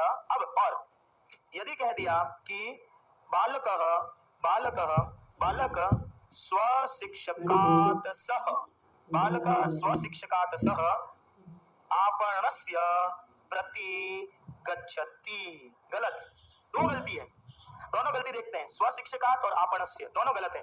पहले तो देखो सही करते हैं, स के योग में कौन सी है, तो स्वशिक्षकात् गलत है, तो क्या हो जाएगा, बालक अपने शिक्षक के साथ बाजार की तरफ जाता है। और प्रति अभी करवाया, प्रति के योग में कौन सी होगी, द्वितीया, तो आपणस्य गलत हो गया, क्या हो जाएगा, आपणम। अब ऐसे चलेगा ये ना, तो इसका उत्तर क्या हो गया, बालकः स्वशिक्षकेन सह, अब प्रति के योग में कौन सी आ जाएगी, आपणम प्रति गच्छति। ठीक है, बालक अपने शिक्षक के साथ कहां पर गया, बाजार की तरफ जाता है। यदि कह दिया शिक्षिका, पढ़ना है खुद को, शिक्षिका, ये लो छात्रा, स्त्रीलिंग लिख देता हूं, छात्रा समम गीतम गायति। अब देखो स नहीं लिख के मैंने समम लिख दिया, क्या फर्क पड़ा, आपको लिखा स साकम सार्धम समम, लिख दिया समम, लगाओ तृतीया छात्रा में, ऑप्शन दे रहा हूं, विकल्प सामने आएगा, बोला छात्राणाम, छात्रेषु, छात्राः या छात्रया, स्त्रीलिंग है, लता से लतया, छात्र होता तो छात्रेण और छात्रा है तो छात्रया, ये तृतीया, कुल मिला के तृतीया लगानी है, ठीक है ना। तो शिक्षिका छात्रया समम गीतम गायति, कि शिक्षिका भी छात्रा के समान ही क्या कर रही है, गीत गाती है। तो कुल मिला के तृतीया, अब पृथक बिना नाना वापस नहीं कराऊंगा, पहले करवाई हुई है, तो कुल मिला के तृतीया कितने शब्द हो गए, एक शब्द, एक ही याद करना है, कौन सा, सह, क्योंकि आपके 10th में सह ही चलता है, 10th क्या 13 तक सही चलता है, समम साकम बहुत कम आते हैं, फिर भी आप बाहर निकालना चाहते हो तो साकम सार्धम, ये शब्द कहीं पर भी दिख गए, कौन सी विभक्ति लगेगी, तृतीया। चलिए अब एक एक ही है, इसलिए कोई लफड़ा है नहीं, हेडिंग लगाओ कारक विभक्ति, ब्रैक दे रहा हूं, अभी लिखा नहीं, शिक्षिका, अरे ये उदाहरण तो मेरे मन से लिखा रहा हूं, मेरे पास कौन सी कोई किताब है, पर अपने को ध्यान क्या रखना है, शब्दों का। अभी पैराग्राफ कराऊंगा ना, तब ये शब्द आएंगे आपके साथ सामने, ये लो। अब बताओ द्वितीया कितने शब्द, आपको फिलहाल कितने याद करने हैं, 5, अभी तक परित समया निक्षा हा और प्रति 6, और यदि कारक विभक्ति में आऊं तो ईप्सितम में द्वितीया, अधिपूर्वक सिंह स्टार्च में द्वितीया, वो बनो बस धातु में उपसर्ग पूर्वक द्वितीया, क्रिया के निरंतरता में कालवाची और बालवाची में तृतीया, तृतीया बराबर सह, ज्यादा पढ़ो तो सह साकम साधम समम। अब आइए आगे, कारक विभक्ति, पहले हिंदी लिख दो ताकि आपको मैं बोल रहा हूं लिख दो। नंबर 1 पहला लिखेंगे साधकतम कारक, मैं पहले हिंदी लिख दो, याद क्या करना है वो लिखो, कारक विभक्ति, तृतीया को कितने तरीके से पढ़ रहे हो, 2, ऊपर तो पढ़ लिया, अब क्या आएगी, कारक, कारक मतलब क्रिया वाली, तो सबसे पहले परिभाषा लिखाऊंगा, तृतीया कहां पर पढ़ोगे, तृतीया में सबसे पहले क्या याद करना है, साधकतम कारक में कौन सी विभक्ति लगती है, तृतीया। नंबर 2 दूसरा लिखेंगे अंग विकार में तृतीया, सीधा जो लिख रहा हूं वो लिखो, याद करने का तरीका, अंग विकार में तृतीया। अभी ये क्या है, ये पढ़ेंगे अपन। तीसरा कारणवाची शब्द में तृतीया, तीसरा क्या लिखोगे, कारणवाची शब्द में तृतीया। और चौथा लिखाऊंगा विशेष चिन्ह में तृतीया, ठीक है, विशेष चिन्ह में तृतीया, ये पढ़ाऊंगा। जैसे ही तृतीया का नाम आएगा तो सबसे पहले तृतीया कहां पर लगेगी, साधकतम में, जो सबसे अधिक सहायक होता है। राम ने रावण को बाण से मारा, तो राम ने मार दिया, प्रिय कौन है, रावण, लेकिन रावण को मारने में सबसे अधिक सहायता कौन कर रहा है, इसलिए बाण करण है, ये करण की डेफिनेशन। फिर मैं क्या करूंगा, अंग विकार में तृतीया होती है, फिर कारणवाची में तृतीया होती है, और फिर विशेष चिन्ह में। अब एक एक करके लिख रहा हूं, बहुत छोटे से हैं, लिखेंगे करण, हेडिंग लगाओ, करण की परिभाषा, सबसे पहले परिभाषा, करण की परिभाषा, किसका किसका सूत्र, अरे मेरे महानुभाव, पहले हिंदी में इसीलिए लिखाया कि कम याद हो जाएगा, फिर सूत्र से करा रहा हूं, आप आगे आगे क्यों चल रहे हो यार, मेरे बराबर चलो एक बार, ठीक है। करण की परिभाषा, पहले आपको क्या याद करवाया, बताओ तृतीया कहां लगेगी, एक बार बताओ, साधकतम में, अंग विकार में, कारणवाची में और विशेष चिन्ह। अब ये वाला ले रहा हूं, करण की परिभाषा क्या होती है, साधकतमम करणम। आ गई परिभाषा तुम्हारी, कहां गए वो, हाँ आ गई, खटाव रखो यार थोड़ा सा, बर्तन पर चीज रखते ही गर्म थोड़ी होती है ना, ठोकर लगानी पड़ती है भाई। अब मैं कौन से, मेरा ध्यान आज बस सीधा कॉन्सेंट्रेट, साधकतमम करणम, अर्थ लिखेंगे, सीधा सा अर्थ क्या हो गया, देखो साधकतम को करण कहते हैं, यही अर्थ होता है ना। बताओ साधकतम में प्रत्यय कौन सा लगा हुआ है, ऑप्शन दो क्या, पहला ऑप्शन सानच, दूसरा ऑप्शन कतवतो, तीसरा ऑप्शन तव्यत और चौथा ऑप्शन तमक। तमक प्रत्यय तद्धित का है, पढ़ाया हुआ है, और तमक प्रत्यय कौन से अर्थ में आता है, जो अनेकों में से एक, समझ में आ गई। तो साधकतम का मीनिंग क्या हो गया, जो बहुत सारों में सबसे ज्यादा मदद करता है वो क्या कहलाता है, साधकतम। अर्थ लिखे, क्रिया की सिद्धि में, क्रिया की सिद्धि में, इसका अर्थ, क्रिया की सिद्धि में जो कारक, क्रिया की सिद्धि में जो कारक कर्ता की सबसे अधिक सहायता करता है, क्रिया की सिद्धि में जो कारक कर्ता की सबसे अधिक सहायता करता है उसे करण कहते हैं, उसे करण कहते हैं। और करण में तृतीया का प्रयोग होता है, करण में तृतीया का प्रयोग होता है। करण में कौन सी विभक्ति लगती है? तृतीया। देखते हैं, सह, ये छोड़ दिया मैंने यहाँ, और यहाँ भरना है आपको कलम, लेखम लिखति। अब देखो सबसे पहले क्रिया बताओ क्या है? लिखति क्रिया किसके अधीन है? इसलिए कर्ता हो गया, वह लिख रहा है, वह जो लिख रहा है तो कर्ता को सबसे अधिक प्रिय बताओ, कलम है कि लेख है? प्रिय, लेख है। तो जो सबसे अधिक प्रिय होता है वो कर्म होता है, और कर्म में आपने द्वितीय लगा दी, लेकिन लेख को लिखने में सबसे अधिक सहायता कौन कर रहा है? तो कलम जो सबसे अधिक सहायता करता है हम उसको क्या कहते हैं? करण। और जो करण में कौन सी विभक्ति लगती है? तृतीया। लगाओ कलम में तृतीया, राम से रामेण, फल से फलेन, कलम से कलमेन, सह कलमेन लेखम लिखति। परिभाषा है ये, शा, ये लो, जलेन मुखम प्रक्षालयति, सा जलेन मुखम प्रक्षालयति, वह जल से मुंह को धोती है। तो क्रिया कौन सी हो गई? धोना। धोना क्रिया किसके अधीन है? सा, कर्ता हो गया। वह जो धो रही है उसमें सबसे अधिक प्रिय जल है या मुंह है? प्रिय क्या है? मुंह। तो जो सबसे अधिक प्रिय होता है हम उसे क्या कहते हैं? कर्म। और कर्म में कौन सी विभक्ति लगती है? द्वितीया। तो लग गई मुखम। लेकिन मुख को धोने में सबसे अधिक सहायता कौन कर रहा है? तेजाब है क्या? ये जल है, तो जल है, तो जल क्या हो गया? करण। और करण में कौन सी लगाते हो? तृतीया। राम से रामेण, फल से फलेन, जल से जले। तो करण की क्या परिभाषा हो गई? सबसे अधिक सहायक। और कर्म की क्या होती है? सबसे प्रिय। और करण की क्या होती है? सबसे सहायक। ठीक है, ये हो गया। नंबर 2, इसको लिखने के बाद में ये खत्म करा के ब्रेक दूंगा, पहले बोलना ही मत ब्रेक का। नंबर 2 लिखेंगे, ये जो परिभाषा है ना साधकतम, ये इसके उदाहरण हो गए। तो एक अर्थ एक शब्द में यदि याद करना है तो क्या करोगे? करण किसे कहते हैं? साधकतम को। अब आइए अंग विकार लिखेंगे, बोल रहा हूं लिखेंगे। अंग विकार के योग में, अंग विकार के योग में विकृत अंग में, अंग विकार के योग में विकृत अंग में तृतीया का प्रयोग होता है। अंग विकार के योग में विकृत अंग में तृतीया का प्रयोग होता है। जहां अंग विकार है तो जो भी विकृत अंग है, दोषपूर्ण अंग है, उसमें कौन सी विभक्ति आएगी? तृतीया। और इसका सूत्र लिखना है तो लिख लीजिए, येनांग विकारः, येनांग विकारः।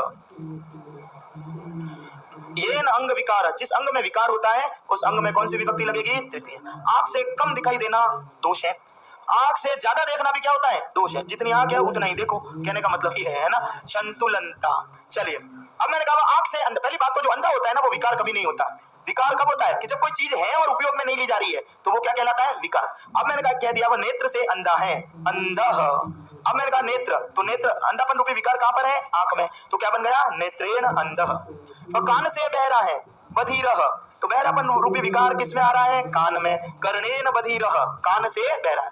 यदि कह दिया वह मुख से वाचाल है, ठीक है, तो वाचाल रूपी विकार कहां पर उत्पन्न हो रहा है? मुख से। तो क्या हो जाएगा? मुखेन वाचालः। ठीक है, तो जिस अंग में विकार होता है उस अंग में कौन सी विभक्ति होती है? तृतीया। तो साधकतम में तृतीया हो गई, अंग विकार में तृतीया हो गई। आगे क्या लिखा है आपने? कारणवाची। करण नहीं है, आगे क्या है? कारणवाची। लिख दो, सीधा सा अर्थ है इसका। तो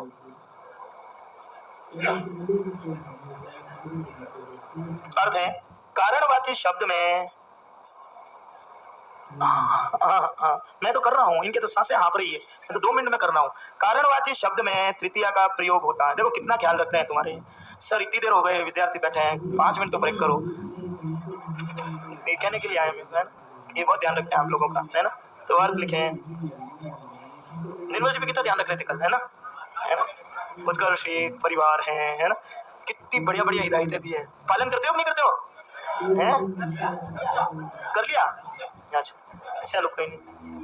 अब लिखो, तुम्हारी मेरा तो देखो, मेरे और आपके जो दर्शन का अंतिम दिन है आज, समझ में आ गई? तो यूं हंसते हंसते रहो, मेरे को ऐसे विदाई मत दो, रोते रोते हो। हाँ, ये सेकंड ग्रेड में आओगे तो एक नए सिरे में आओगे भाई। उस समय यूं छाती ढीली करके नहीं, यूं करके आओगे कि सर अब हम जमाई बन गए हैं, समझ में आ गई? तो हाँ, और आना ही है वो तो, यदि संस्कृत होगी तो आना ही है। चलो लिखो, कारणवाची शब्द में तृतीया का प्रयोग होता है। संस्कृत तो हरल विषय और की नहीं है, तो बता दूंगा, समझ में आ गई? कारणवाची शब्द में तृतीया का प्रयोग होता है। कारणवाची शब्द में लिखना है, तृतीया का प्रयोग होता है, इतना ही अर्थ है इसका। और इसका सूत्र है हेतु। इसका सूत्र क्या होता है? हेतु। यहाँ पे आए हो कोई सीकर सेन, कोई सिरोही सेन, कोई पता नहीं डूंगरपुर सेन, कोई बांसवाड़ा, क्या क्यों आए हो? जोधपुर देखने के लिए? तो घर वालों से थक गए इसलिए? तो रोज एक एक शक्ल देखते तो थक जाते हैं कई बार, है ना? तो सोचते हैं यार कहीं नया आजमाया जाए, ऐसा इसलिए आए हो? तो यहाँ आने का प्रयोजन क्या है, कारण क्या है?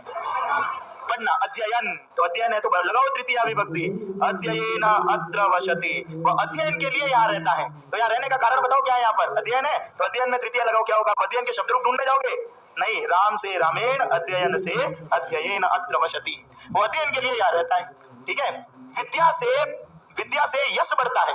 लो लिख दिया, यशः वर्धते, यश की वृद्धि होती है। अरे यश की वृद्धि किससे होती है? विद्या से। लाओ विद्या में तृतीया विभक्ति कारण ऑप्शन दे रहा हूं, विद्या, विद्याम, विद्यासु या विद्यया, लता से लतया, विद्या से विद्यया, विद्यया यशः वर्धते, विद्या से यश की वृद्धि होती। पता नहीं कौन सा सवाल आएगा, है ना? इतना पढ़ना पड़ता है, एक और दो ही तो आने हैं सवाल। तो कैसा विचित्र प्रश्न है ये भी, है ना? एक विद्यार्थी मेरे को करता है फर्स्ट ग्रेड का, फर्स्ट ग्रेड में सिलेबस बहुत लंबा है, तो कहता है साहब इतना लिखा रहे हो, कारक में सवाल कितने आएंगे? मैंने कहा एक के लिए इतना, आगे बोलो कुछ। मैंने उसको बोला कि संसार में पुरुष और स्त्री का रेशियो कितना है, बता, मतलब कितना है, कितना है? तो उसने कहा साहब एग्जैक्ट तो नहीं पता पर 60 और 40 का है। ठीक है, रहने दो यार, छोड़ो। अच्छा, प्रश्न कितना आएगा? एक। पढ़ना कितना पड़ता है? एक। पढ़ना पूरा पड़ता है। साला जिंदगी में मेरे जिंदगी में अपार विशाल जो है ना, आई तो एक ही ना, लेकिन समुद्र कितना था? बड़ा विशाल। इतने सारी लड़कियां, इतने सारे लड़के, लेकिन आपके लिए तो कितना है? एक। बस एक को भी समझो। इसीलिए विशाल विद्या, मैं नहीं बोल रहा हूँ, साहित्य दर्पण का पहला श्लोक बोल रहा है। क्या बोल रहा है? विद्या का समुद्र कैसा है? अपार। जितना जाओगे उतना डूबते रहोगे, उसमें से आपको जितना लेना है वो लो, बाकी तो यार खड्ड तैयार है। समझ में आ रही है? अब आइए नंबर का, मैं कोशिश आज यही करके आया था, मेरे को ट्रैक टू ट्रैक ही चलना, पर तुम्हारे यूं कभी कोई सर पकड़ रहा है, कोई क्या कर रहा है। चलो 4 नंबर पे क्या लिखा है? विशेष चिन्ह लिख दें। जिस चिन्ह से किसी विशेष अवस्था का, जिस चिन्ह से किसी विशेष अवस्था का बोध होता है, जिस चिन्ह से किसी विशेष अवस्था का बोध होता है, उस चिन्ह में तृतीया का प्रयोग होता है। उस चिन्ह में तृतीया का प्रयोग होता है। जिस चिन्ह से किसी विशेष अवस्था का बोध होता है, उस चिन्ह में तृतीया का प्रयोग होता है। जैसे उदाहरण देखते हैं, तपस्वी। कोई तपस्वी आपको रास्ते में दिखता है और आप कहते हो साहब ये तो तपस्वी है। कैसे पता पड़ा आपको कि तपस्वी है? क्योंकि वो तपस्वी जो होता है वो वस्त्र वैसा ही पहनता है, और जो तपस्वी जो वस्त्र पहनता है उसको कहते हैं परिव्राजक। क्या हुए वस्त्र? परिव्राजके न सन्यासी प्रतीयते। ये परिव्राजक यानी ये देखो, सन्यासी रूपी विशेष अवस्था का बोध किससे हो रहा है? परिव्राजक। परिव्राजक का मतलब होता है क्या हुआ? वस्त्र। तो उसमें तृतीया लगा दी तो क्या बन गया? परिव्राजके न सन्यासी प्रतीयते। आपकी जब ये क्लास खत्म होने के बाद में सारे बैग लिए जाते हो, उत्कर्ष के बैग लिए, तो बेचारा कोई अनपढ़ आदमी भी कह देता है कि ये छात्र है। तो कैसे पता पड़ा उसको कि ये छात्र है? बैग से। तो एक विद्यार्थी की विशेष अवस्था का बोध किससे हो गया? बैग से। ठीक है ना? तो पुस्तकेन छात्र प्रतीयते। अरे भैया, छात्र रूपी विशेष अवस्था का बोध किससे हो रहा है? पुस्तक से। तो कोई विशेष अवस्था का बोध जिस चिन्ह से होता है, उस चिन्ह में आप कौन सी विभक्ति लगाते हैं? तृतीया। बाकी ब्रेक के बाद